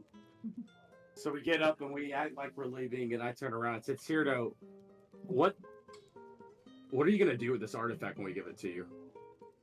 Well, I'm going to use it and I'm going to try to turn off this fog. Like I said, it may be the end of my life, but I'm all right with that. I've lived for 1,013 years and I know no more of my kind. Save for your friend here. And if it means that I can save the remaining survivors here and I can maybe provide you all with a satisfactory life for yourselves, then I suppose that is a satisfactory trade, in my opinion. I am ready to die. I've been ready to die for many years. And DM, is the truth serum already working at this point? Oh yeah, absolutely. Okay, perfect. Can he telepathically communicate with anybody through the fog? What? I was gonna try and like phrase that as a question to him, since he has is he able to like communicate with somebody through the fog? Like if he was trying to like be a double agent, you know what I'm saying? Oh Can- no, can- I can he can't get a use message the fog to do anything. I can't use the fog to do anything. I can't use the fog to talk to anybody. I see what you're saying.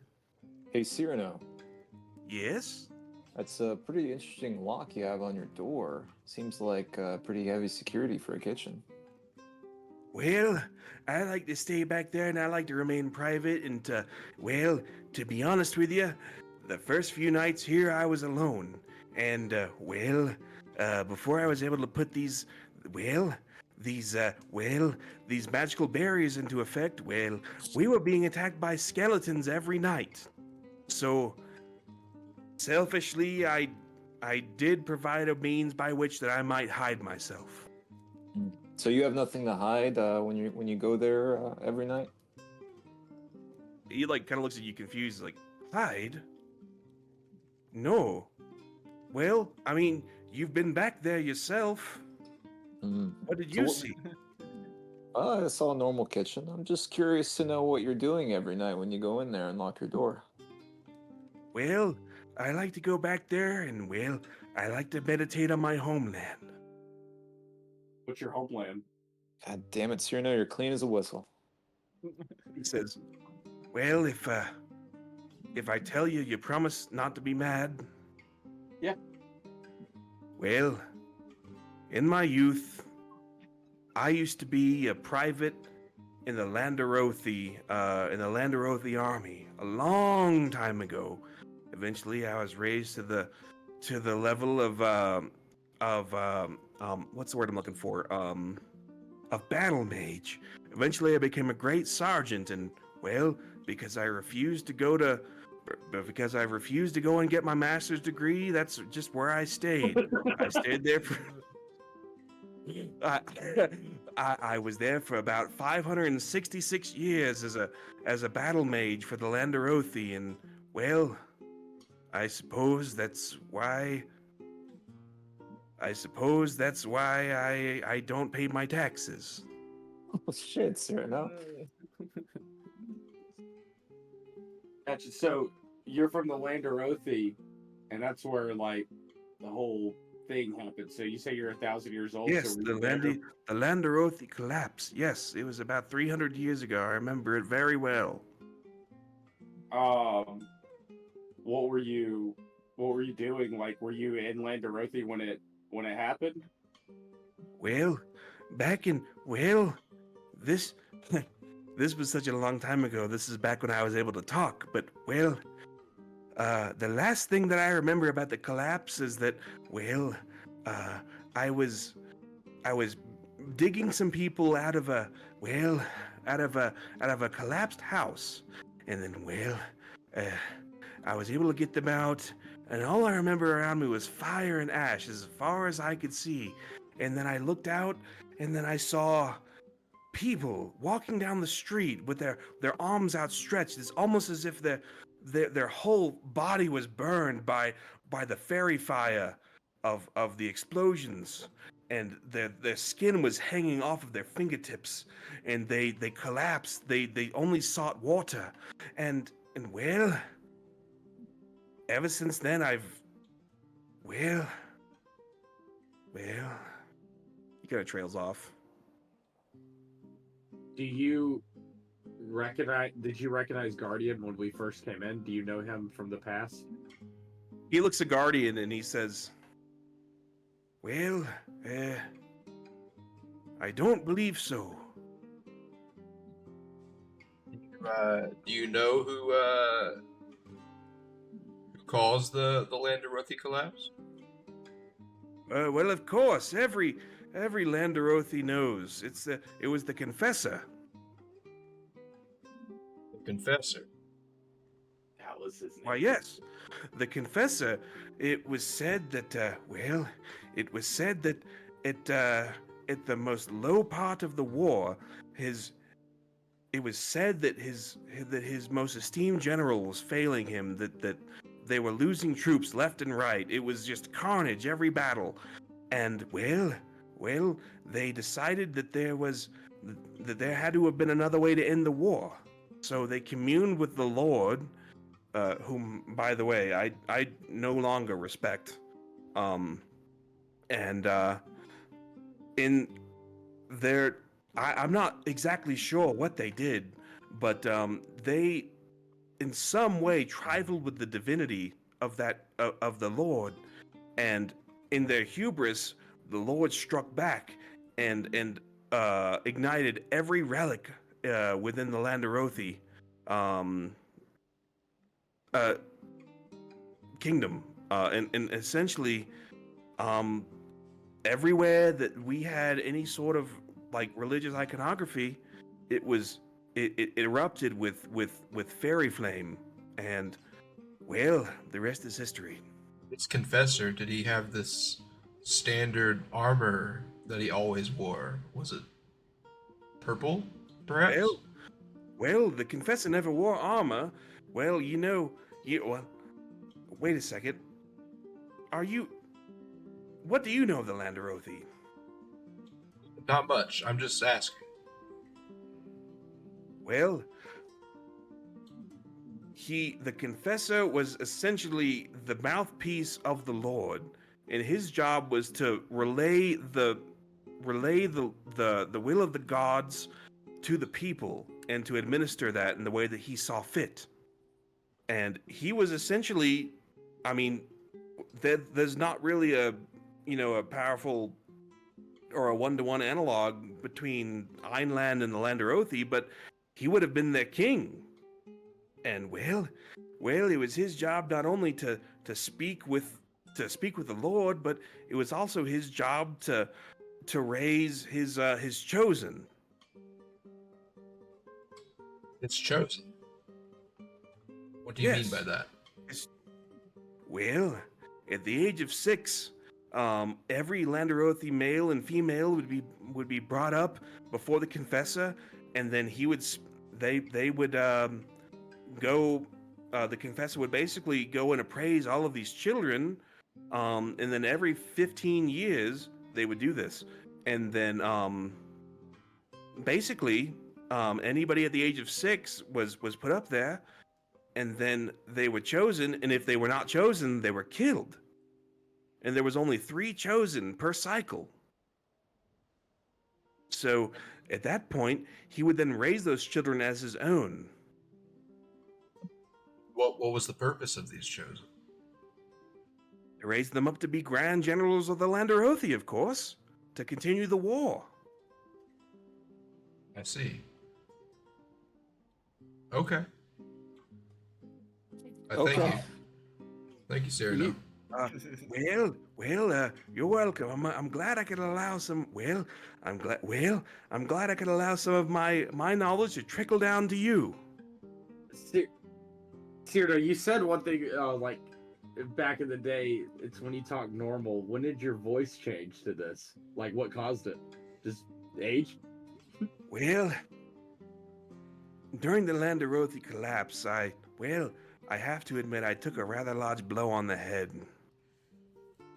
And I've had this tech ever since. Can I see the scar? He says, "Oh, yes."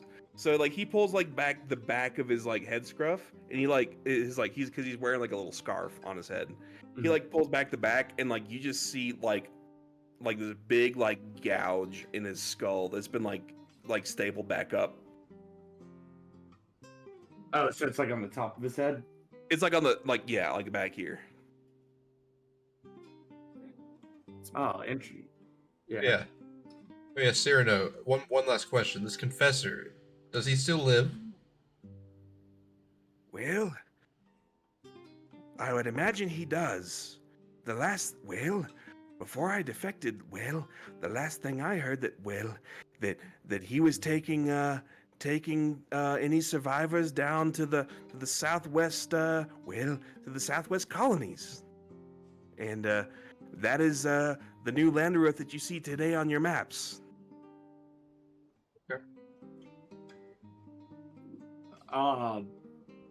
Cool. Well, I guess the last thing is and I know I've asked this, but the cat's still here. Where's the family and where are the rooms? What happened? He says, "Well, I imagine that my magic must be waning. Time is of the essence. We must get this artifact, or else more people will disappear. I don't understand why the building has changed. I can't even begin to understand. Well, I can't even begin to understand the beginning of the properties of this fog. It is not any magic that I am familiar with, but something is happening to this inn, and it must have to do with the power of my magics." What does your magic do? Well, I was a cleric. I was able to use the powers of hope and light to heal the sick and heal the wounded, and eventually I was able to use my magics to cast forth flames to scar our enemies. And while I no longer follow the path of violence, I do believe in helping.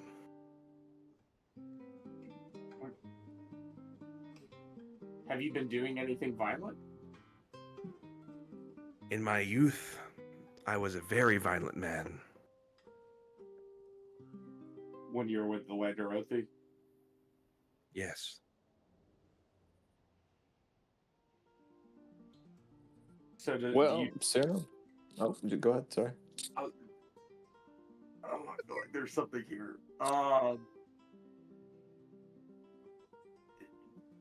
Do you do any? I don't know how to ask this. I'm trying to see is he How would you what do you want to know, and then like maybe we can figure something out. What I'm imagining is, could he be doing something that he's unaware of?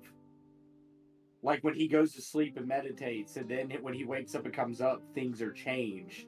Well, here's the thing: is like the way that the truth serum works is like they have to tell you what they believe is the truth. Correct. So like if he believes this, he clearly believes this is the truth. Yeah. You know what I mean? Yeah. Like I know he's not lying right now, so like it makes him. Wait. You said earlier when you meditate, you dream of your homeland, which is Landerothi, which you're not proud of. What do you do when you dream of it? Do you get those violent tendencies again? They are mostly thoughts of penitence. I'm just a lowly elf who doesn't have a vast You don't know what the word penitence means. Oh my lord. No, Oh I know what my it means. God. Johnny does. I know what it means, of course. Johnny doesn't, so he's asking. Yeah, Hey, Reader, what's the word he's penitence right. mean? Yeah, careful. Johnny Cash from Avernus would not know the word penitence. He's right. That's actually in character. Actually, super true.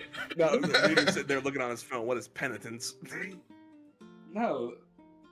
No, I obviously know it's the action of feeling or showing sorrow and regret for having done wrong. Like I know. Oh, it's repentance. Oh, it's where repentance comes from. Yeah, penitence. Okay, Repentance. yeah. Okay, so of course, Johnny doesn't know that, so he would like it explained. He'd be like, well, penitence means that I don't feel very good about it. I'll tell you that. All right. I just feel All like... right. I think Oh, we got okay. everything. Yeah, I guess the last thing is, when did you notice that they went missing? Apparently, everybody told us we've been gone 2 weeks. When did you notice that they were gone? Well, to be honest with you, I noticed right when you told me. Ah, great. Well, sir, no, it's been very enlightening. Thank you. Well, I've appreciated it. Well, I've appreciated you sharing a drink with me. And, well, I suppose I should be off to my other duties. And he walks away.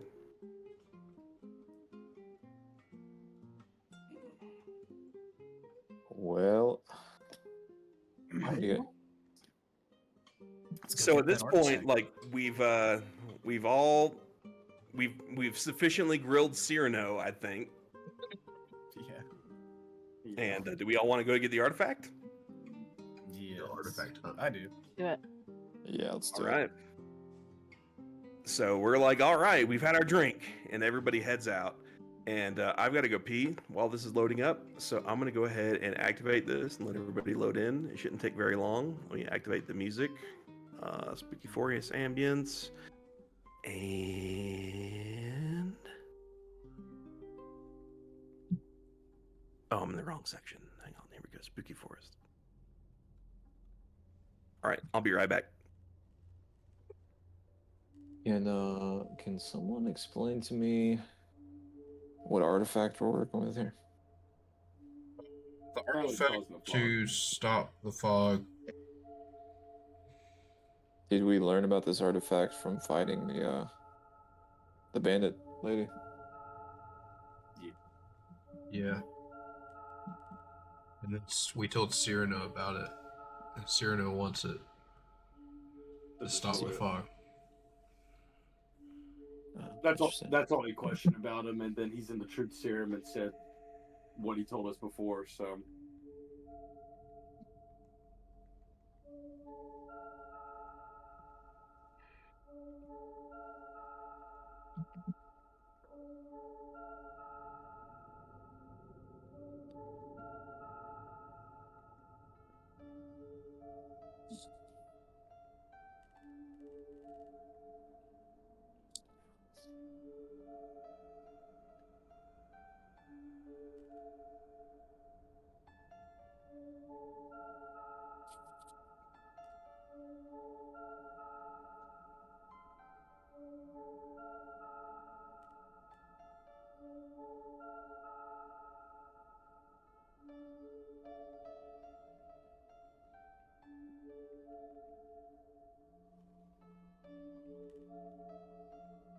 So what do we know about this artifact? He did say it could only move the fog. It couldn't actually destroy it, but he'd be able to move it out of the way, Yeah. and that it will also kill him, probably. No. Oh no. So I what feel- what kind of artifact is it? What do we know about it? I don't remember. Well, I don't think we know. All right, I'm back. What kind of artifact? Yeah, did we learn what kind of artifact it was? Oh yeah, no, he said that it was the when y'all first came back to the inn, he said it was something called the Book of the Dead. Oh, okay, that's right. Rad. Because doesn't somebody still have that deck of card thing? The summoning cards? Oh yeah. Justin. Oh yeah. Got it. While everybody's loading up, do we all want to talk about what those cards do? Like, does anybody want to fuck around with some cards real quick? We got 52 of them. I want to fuck around with some cards, man. Those cards are definitely cool to me. I Right. open the deck of cards, shuffle them, and say, "Hey, pull one." Right. So you get. Ignotus, You do you want to pull. pull it? Did Ignotus, did you want to pull a card? Yeah, sure. All right. So the card that you pull is the 9 of spades. So what happens is you yank this card out and whoosh, it's the 9 of spades. You throw it on the ground and poof, you see in front of you a fire elemental. Basically, you see in front of you like this like being of fire like spring up before you. It has like a human form. It is just nothing but fire, and it sort of like hovers about 6 feet off the ground, and it stands before you, like sort of expectantly. I want to What like test something out and just kind of command it to shoot a fireball or something. So what it does is it says, and it like releases a fireball and is off into the distance. Word. All right, cool. Yeah, I'm just gonna. But you notice nothing is actually burned or singed from it. Oh, these are illusions, aren't they? Okay. Got it. 10-4. Guardian, do you want to pull a card? I'll pull a card. All right, let's draw a card. Do these have... Oh shit! This is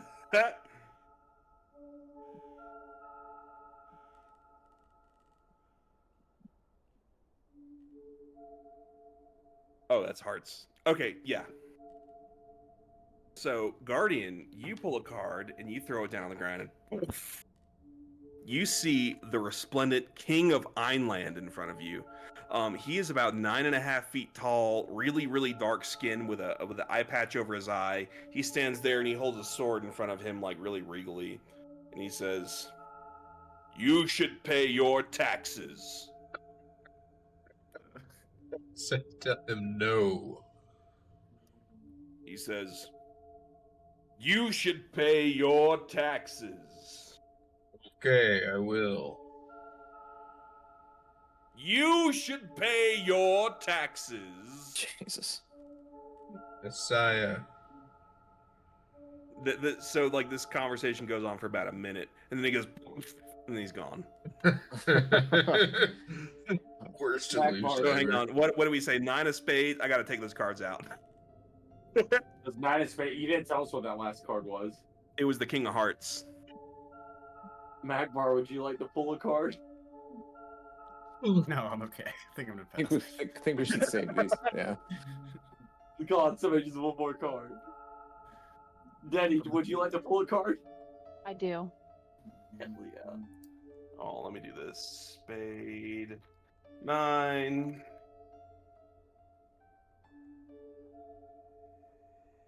I don't even know what each card is. King. All right. Denny, pull And one. Daddy, you want to pull a card? I do. That is a 9 of diamonds. 9 of diamonds.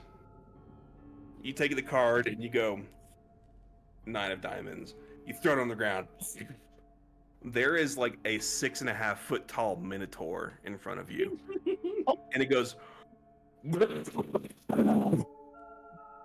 it starts shaking its head.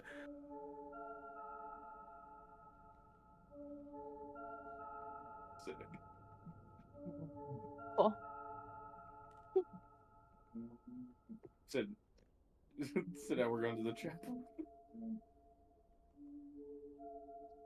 All right. So now that we've had our fun with the cards, all right. So everybody looks like they've loaded in. So y'all basically like focus your entire brain on the coordinates that were left behind in the note that you received at the bandit camp, and you guys proceed and you find yourselves here. What do we do? I'm gonna start walking around. All right, everybody's walking around. Kenzo is like still wiping the sleepies out of his eyes. He's like, "Ooh, what are we doing?" What's this thing over Oh, there? I see. I Oh, spy. wait. There's a What happened? dead person surrounded by something. Some like goblins or creatures or something. Maybe we should hide behind the trees so they don't see us. Yeah. And Kenzo's like, what? And he hides up in a tree right here. He's like, he's like, oh yeah, and I'll hide in the tree. These look like those same creatures that kept on like spawning and attacking us that last time. What do you guys want to do? You want to see what they do? Are they eating him? Are they eating his dead body? So like you look forward and what you guys all see now that we're all kind of like gathered around here, y'all see like 4 what you guys would call ghouls like sitting here and munching this body, and then like one larger one with its tongue hanging out. It's like basically this creature has had its entire bottom jaw ripped off. It's got like a really long like elongated tongue that like hangs down limply. And it's just basically like ripping off chunks of this feller's flesh and like stuffing it into his neck hole. They are all consuming this guy. They appear to be undead, whatever these things are. Maybe we should just keep our distance and circumnavigate them. You Yeah. could have the flame guy shoot something off into the distance. Maybe they go like chase it. Has my flame person evaporated Yeah, yet? yeah. We like this. Like I kind of thought that like the illusions, because like the illusions are only like 60 seconds long, but Okay, I got you. yeah. So like these were just like kind of things y'all are playing around with to like see what all you can get, like as y'all were going. But like all of the illusions at this Oh, that's point cool. would have dissipated. Johnny Cash. Anybody have pulled an the area card. of effect? Have a what? Anything that they're all like crowded around each other. Like an area of effect thing? Just like Yeah. bomb them. While that's being discussed, Johnny Cash pulls a card. Jesus. Jesus. Are you pulling a card? A risk is being taken. Oh my god.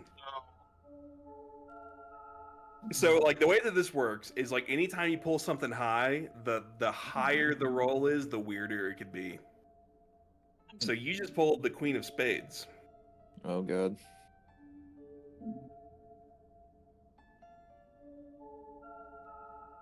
Oh no. You've got to. This is the funniest possible thing you could have pulled, Reader. The Reader, this is the funniest possible thing you could have pulled. And I swear to God, like I'll show you the drop list when I'm done. Like I'm not lying about this. No, you're fine. I don't care. You might. So here's what happens.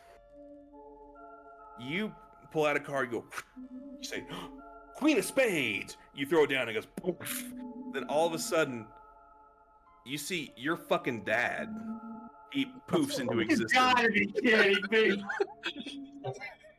And he turns around and he says, you suck, you have no talent. I was Bob Dylan on stage in 1842. Who the fuck are you? Who the fuck are you?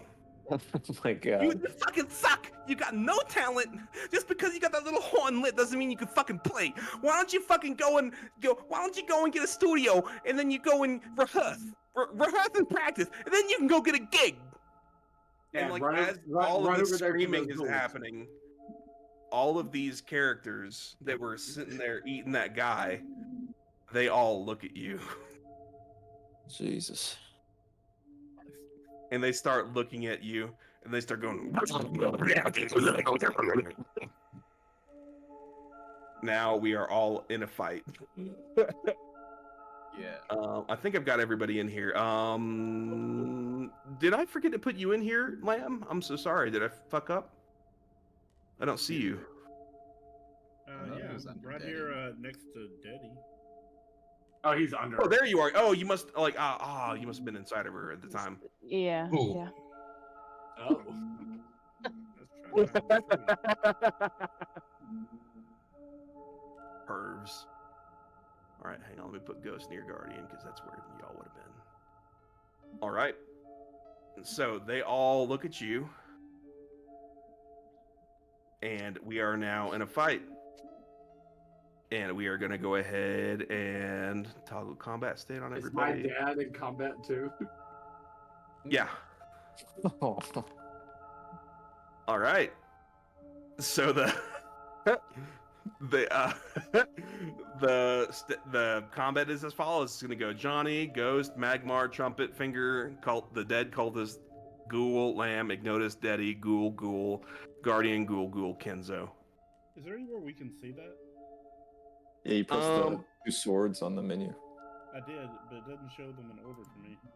Oh, No, weird. it just shows the numbers. No. 20, so it goes Johnny, then Glimmer, then Magmar, then. Yep. It just does it in like it puts them in order after I do the roll. Okay. It just rolls it for everybody. All right, so y'all are in a big fight, and Johnny Cash, what do you do? All right, I'm really annoyed, so I'm gonna cast Empire of Dirt. Okay. I'm gonna choose an area or terrain no larger than 40 feet on a side within range. You can reshape the dirt sand. So pretty much what I want to do, since they're all bunched up and I can see them, I would have put them in a huge like dome of dirt that's like 20 feet thick. Like they can't break through it. They're just going to be trapped in this dirt coffin. And it lasts for 10 minutes, so it gives us enough time to get away. So I will say this, that like that'll probably stop them for now. They won't be able to take their turns, but like between the 5 of these guys combined, they will probably be able to bust out on the next turn. So like you've basically Oh, so we stopped can't them get from- away. So we can't You're- get away. Well, no, I mean, you could definitely try to get away if like everybody just tried to sprint away from this and like we wanted to like go back to the inn and reset, but also you're where you're supposed to be. So like Okay, yeah, never mind. Then I'm gonna do Evil Inspiration. okay, you're gonna do Evil Inspiration. I'm gonna cast it on the big one. Okay. So, Evil Inspiration, a creature of your choice that you can see within range must make a Charisma saving throw. Whenever a target that fails the saving throw makes an attack roll or saving throw before the spell ends, the target must roll a d4 and subtract the number rolled from the attack roll or saving. Oh. So what does that do? It's just negative inspiration. So it does the same thing no, that inspiration never mind. does, Yeah, but backwards. that's stupid. I'm gonna do Witch Bolt then on the big one. All right, Witch Bolt. Yep. All right, what does that look like? So I point to the sky and I say, Zeus, lend me your powers! And I shoot a little lightning bolt and it shoots from my finger and just latches onto this big target. All right, and like, what is the range on that? Because I'm not sure. Like, I may have to move forward. you may have to move forward a little bit. Yeah, because he's 60 feet away. 30 feet. Yeah, so you'll need to move a little bit closer to him. Let's see, like right here. Let me see. Yeah, that's fine. Okay, because I'm saying I know It's that is 32, but like, fuck it, who cares? So, so you cast your Witch Bolt at him and roll me an attack. 24. That hits. Roll me some damage.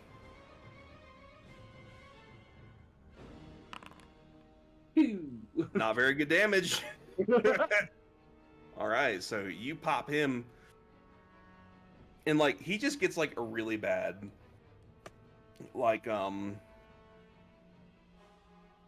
like static shock. Like when, like you know when you like touch something in the wintertime and it's like, psh, and it's like, ow, fuck. Like that's what happens to him. But like there's a conduit of energy that connects the two of you together. Like there's like a living bolt of lightning that is just like crackling between the two of you. You can basically damage him with a bonus action for free. Well, for a bonus action. Yeah. All right. And then I'm gonna do Bardic Inspiration to Magmar. All right. So you're gonna hit him with a fucking. And then Magmar, you are inspired. Let me give that to you. Boom. All right. Next is Glimmer. And he's like, all right, I'm standing by, guys. Magmar, it's your turn. All right. if I were to like sneak attack and hit him with a dwarven thrower, is that going to alarm all of them to my presence? I would say probably yes. That makes sense to me. I was just checking. Okay. Well, I'm gonna go into a rage because I see. All right. I see that I saw Johnny Cash arguing with his father, and it was very triggering to me. And you get that special feeling. You're pissed. Okay. Then I guess I'm gonna have to run up in front of. I think can I make it like here? Is this Gucci? Let me just check. It was over there. I mean. Yeah, that's fine. Okay, cool. That's probably about as far as I can move, though, right? It's a little bit further, but there's a lot of open space on this map, so we're just gonna go with it. Okay, so then I'm gonna hit him with my dwarven thrower. All right. Roll me an attack at advantage. 23, and you're hitting the big one. Yes. All right, roll me some damage. 6. All right. So that hits him pretty fucking good. What does that look like? So I'm gonna like scream and jump out from the trees, like ah, and like run forward into battle. And then as I'm running forward, I do the old like spin around, like I do a little 360, and I just like chunk it straight at him, and it hits him in the nose, and it kind of breaks his nose. All right. So like it kind of sets in his face a little bit, and then it just slings back to my hand. So like you throw this, you're like Mjolnir hammer, and it like and it like caves in his face, and then like it kind of like grossly like smushes out of his face and like returns to your hand, and like it doesn't hurt him as bad as you think it would, and you're like, oh well, he's dead. Yeah, he's a ghoul. Like, does he really care? Yeah. Okay. I think that's probably all about I can do. Just kind of take a forward position, so I'll end my turn there. All right. Johnny Cash's dad turns around to him and he says, "You suck! You suck! You have no talent! You have no fucking talent! I hate you! You're not my son anymore!" And then next is this ghoul right here. And what he is going to do is he is going to basically dash. How far can he go? He can go 60 feet. He's going to go and do...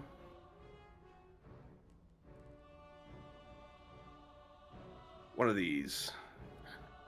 He is going to run up and get right up in Johnny Cash Fiddlefinger's face.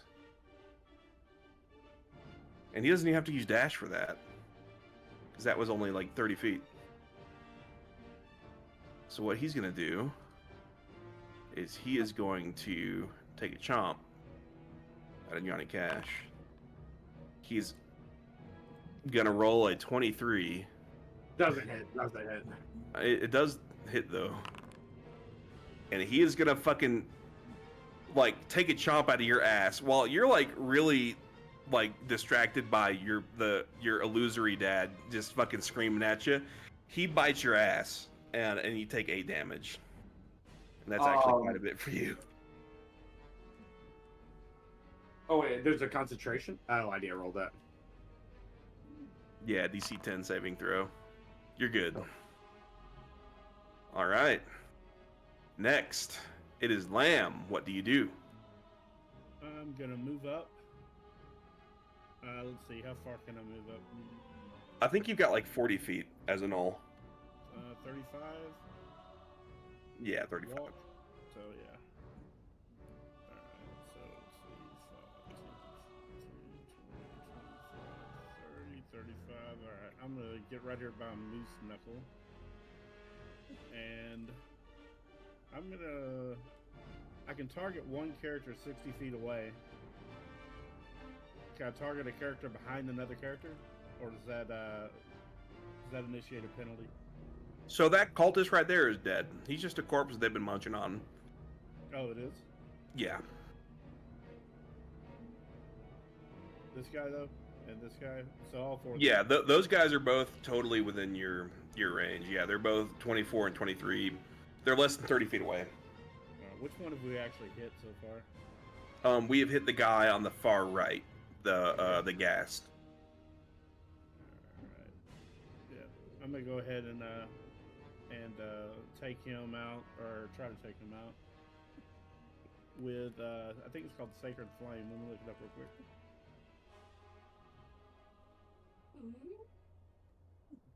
Yep, Sacred Flame.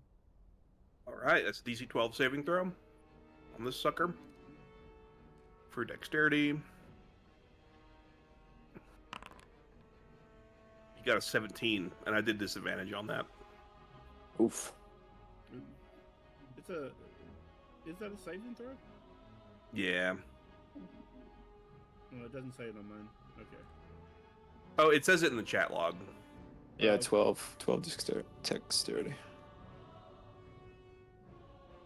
So, miss. So basically, like the radiance like shines down on him, but like just for like maybe for a split second, you didn't believe in yourself hard enough, and the divinity that would cause him to have been engulfed in flames just does not suffuse him at this time, unfortunately. I think you've got. I don't think you have inspiration though, unfortunately. Oh, wait a second! Ignotus, we never rolled your portent. Yeah, we never did. I was thinking about that.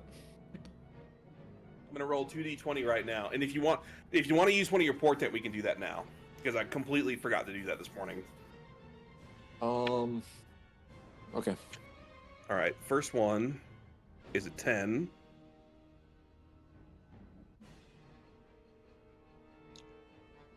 Second one is a 6. Word. I'm not gonna use it. I don't know. Is this spell worth it to use it? I feel like we're okay. It could be either way. It's just like either we do damage to him this turn or we don't. Yeah, I'm not gonna use it. I'm gonna save it. All right, save it just in case something worse happens. Yeah. All right, Ignotus, it is your turn. I'm going to use Fairy Fire. All right, what does that do for the class? Read it here in a second. Each object in a 20-foot cube within range is outlined in blue, green, or violet light, your choice. Any creature in the area when the spell is cast is also outlined in light if it fails a dexterity saving throw. For the duration, objects and affected creatures shed dim light in a 10-foot radius. Any attack roll against an affected creature or object has advantage if the attacker can see it. And the affected creature or object can't benefit from being invisible. So essentially, right. we just get advantage on it if we attack it. Place me a measured template. Where do you want to cast that? There you are, sir. All right, perfect. Now these three guys are gonna make DC 13 saving throws, potentially. These four guys, right? Yeah, these four. That's a 12. He doesn't make it. He does make it. Let me go ahead and do this before I forget to put this on. That's gonna be Fairy Fire. DC 13. He does not make it. Fairy Fire. DC 13. He makes it. No Fairy Fire. All right. So these two guys right here with the little biohazard symbols, they are Fairy Fired. All right, word. That's all. That's my turn. All right. Deddy, you're next. What do you do?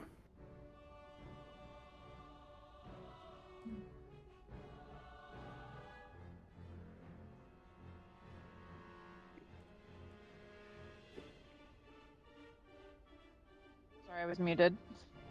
I have 40 movement, right? Mm-hmm. I'm gonna go ahead and move here. And I would like to do Fury of Blows.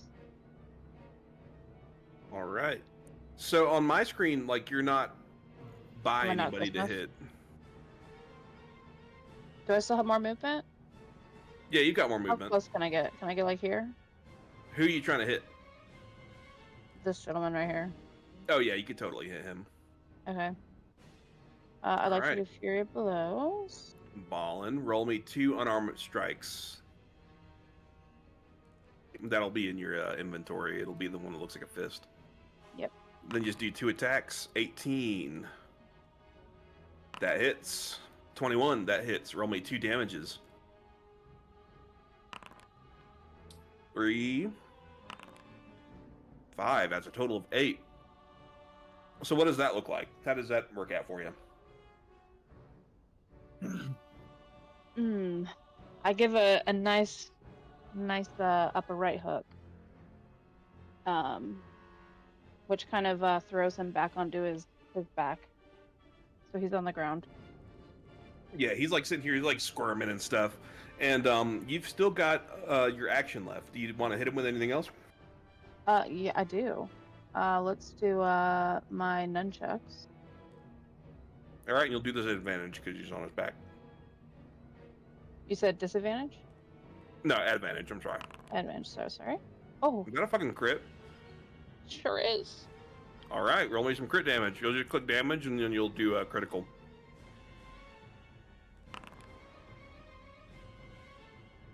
Two plus 2 plus 2. That's crazy. That's all it did. Still though, it fucks him up super hard. So like, you basically come in. Oh shit. You basically come in and you like fucking kick him and punch him, and then he falls on his back, and then you smack him in the head with a nunchuck, and he is extremely fucked up right now. He is like basically concussed. If dead things could be concussed. All right. Is that all you do? Yeah, that's it. All right. This ghoul right here, after having seen what he just did, what you just did to your homie, to his homie rather, he's gonna attack with advantage because he's flanking, and that is going to be a 16. Does that hit you? It does. 7. Ouch. So he's gonna reach out and swipe at you with his claws, and he's gonna get you right across the leg, and like you've got this like big gaping gash in your leg. You take 7 damage, and this guy is next. He's gonna do the same exact thing.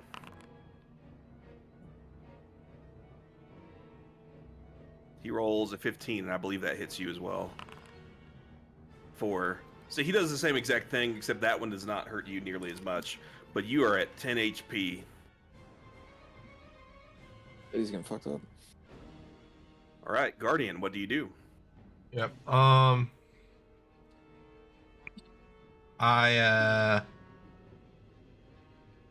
would like to see what is the range on this. 60 feet. So I'm gonna cast Spiritual Weapon. All right. I'm gonna place it next to Deddy. All right. Let me go ahead and get your spiritual weapon. Special NPCs. Boom. All right. So you summon your golden glowing sword. And then I'm going to attack with it. Against this one right here. Perfect. All right. Roll me an attack at advantage. 2. All right. That is a 22. That hits. Roll me some damage. An 11. How does that kill him? I summon my sword and I it poofs into existence and stabs him through. So like as this creature is like taking a swipe at Deddy and it like cuts her, like your sword just goes in and it goes what? And then it just like kind of like falls down to the ground. No. And Spiritual Weapon is a bonus action. Yes, it is. I would also like to cast Firebolt, which is 120 feet range. All right, that'll be an advantage. Are you casting it the same at another person by her? Or Yes. hitting? It'll be this one. So you'll do that at advantage. 22 hits. Roll me some damage. Oh, well, 2. 2. Okay, so here's how this is going to work out. Because that person is fairy fired and flanked, I'll let you mulligan damage once. Okay.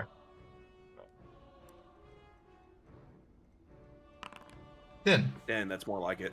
All right. What does that look like? I call out fire, and fire comes out of my hand and streaks out toward the ghoul and hits it. Or And it whatever hits it it, is. and it hits it right.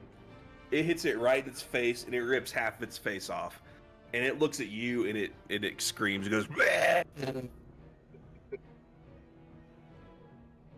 All right. Next is this ghast here, and what he's going to do. He is going. First of all, he's going to start stinking. He starts stinking really, really badly. And what that does is he's doing this for free. Any creature that starts its turn within 5 feet of the ghast must succeed a Constitution saving throw, or else they will be paralyzed for that turn. So what he's going to do, he's going to run up at you guys, and he is going to take a chomp at Magmar. Does a 18 hit? I believe it does. I think it's just enough. Yeah, I have an 18, so Yeah, that hits. So we're gonna do damage 8, and that'll be a 4 because you're raging. So you are at 22 HP. He takes basically, he lashes out and he like bites your arm, and you're like, oh, what the fuck? What the fuck? Oh, this fucking stinks. it's like All hot right. dog and hot dogs. Jesus. This ghoul here that is in Fairy Fire is gonna run up over here. He's gonna take a chomp at Lamb. Does a goddamn? Does a crit hit? Yes. He takes a chomp Oh at my you for lord. 12 damage. Yeah. God damn, that hits really fucking hard. That is Fair. that many. You are at 22 health. He takes a chomp at you and like basically grabs you by the throat, and you're like, oh, and you sling him off, but like you've just got blood running down your front, your torso. And then it is Kenzo's turn, and Kenzo says, I wonder what'll happen on the next episode of Dragon Ball Z. It's getting kind of late. Are you guys ready to stop? Yeah, I'm go with that. I'm good. Sounds good. All right. Guys, I think that was a really good session. We will pick it up again on the next episode of Dragon Ball Z. Are we gonna do Saturday or Sunday? So if this is Sunday, next time will be Saturday. Saturday at 8:30. Is everybody cool with that? Sounds yeah. good. Just a reminder that that was Ryan's last one, right? Yeah, Ryan. So everybody, Ryan's going to be gone for like 6 weeks, and he's going to go and like pretend to be a Catholic so that he can walk from Portugal to Spain for 6 weeks. He's just Ryan, you should tell him cosplaying. about that. That's actually super fucking cool. Yeah. The Catholic part? Well, I've been practicing. Just I like went the to whole St. thing. Joe's. Just like the whole thing. Yeah, so I'm going to be hiking about 550 miles from Lisbon up to Camino Santiago, following the hiking about 20 miles, 25 miles every day from church to church, where I get to stay for about $15 a night for a room and board, and as long as I'm Catholic. So yeah, I'm Catholic, Oh shit, that's hilarious.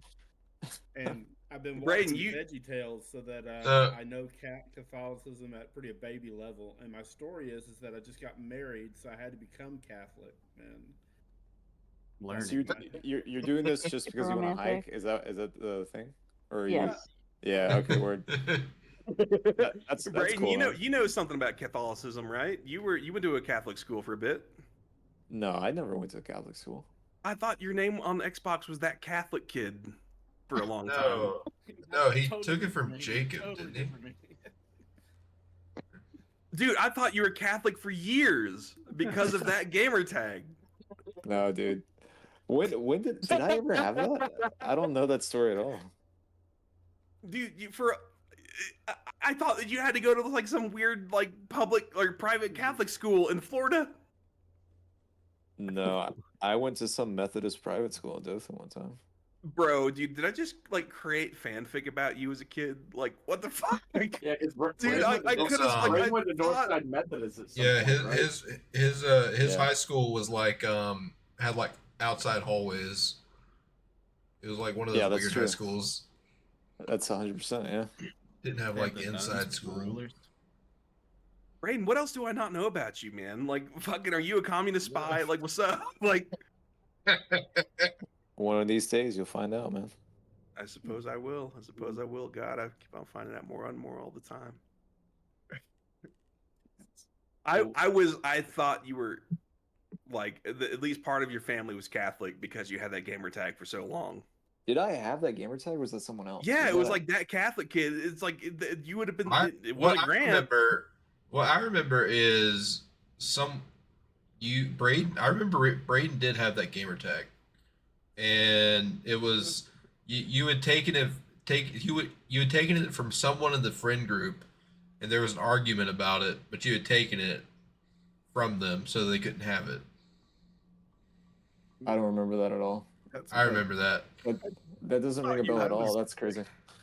My dad was Catholic growing up, but like we never really practiced or anything.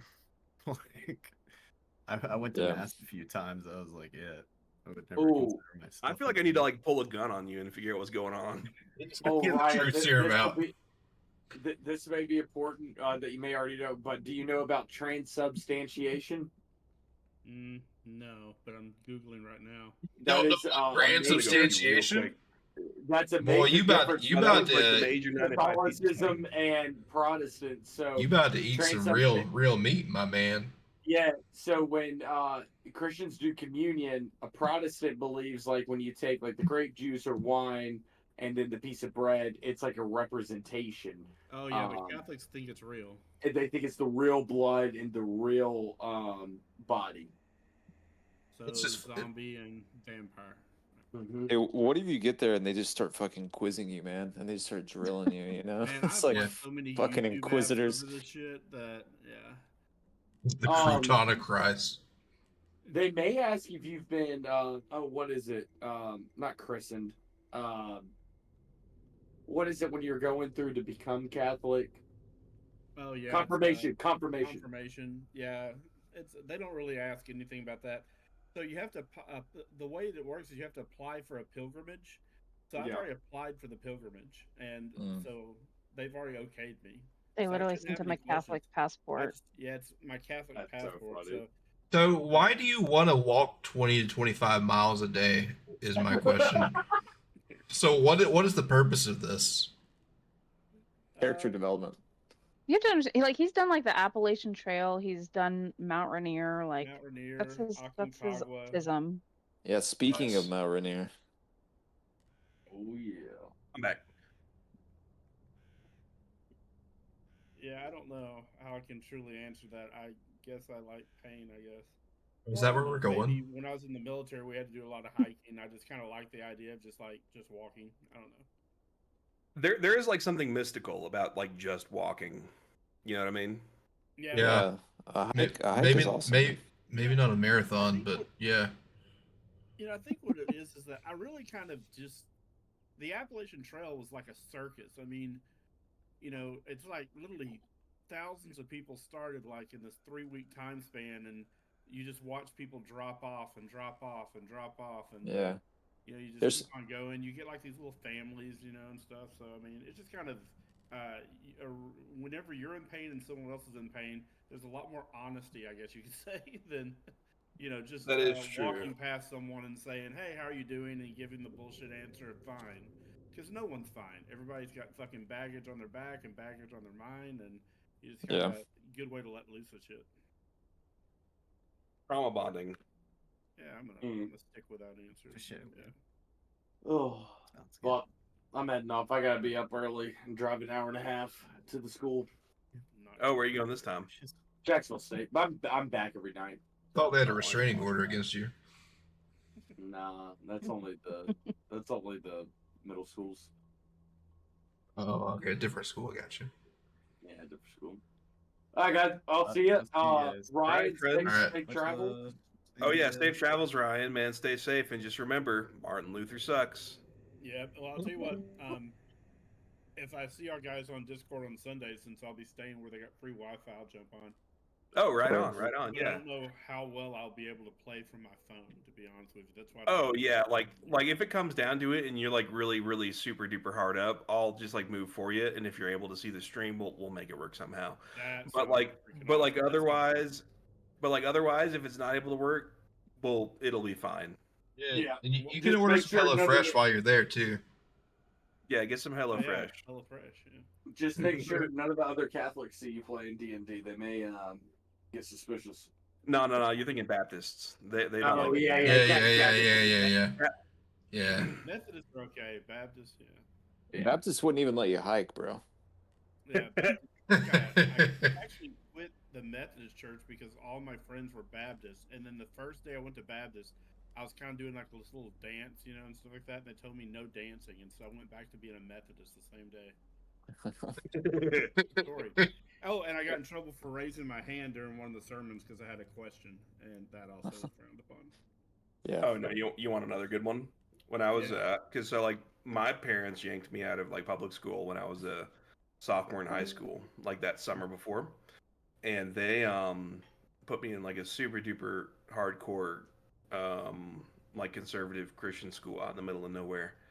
Yeah. And they like had like some pop quiz about some shit that I didn't know about, and it was like some question about some prophet, and like of course like I like at this point like wasn't extremely like biblically versed at the time, so like I'm just like sitting there, I'm like prophet names, Nostradamus, that has to be the answer. And that is not a biblical prophet at all, and that got me in a lot of trouble. Oh my God.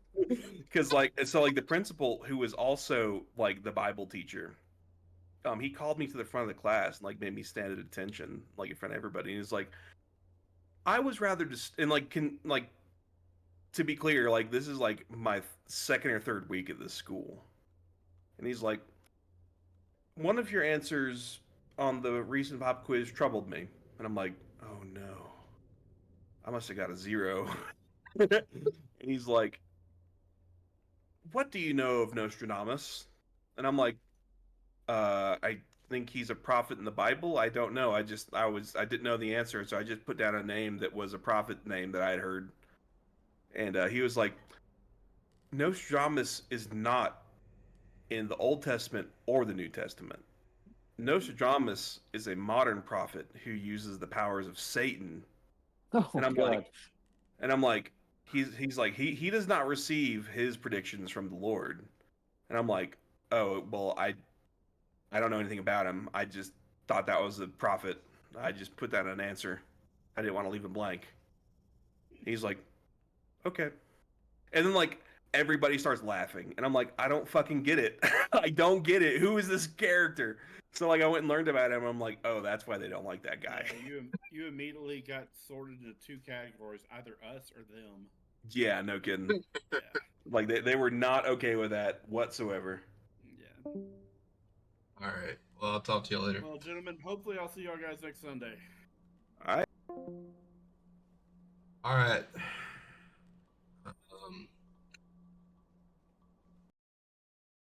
Yeah, that school was crazy. Absolutely. It's a crazy school. He has a lot of stories. I will talk to you later.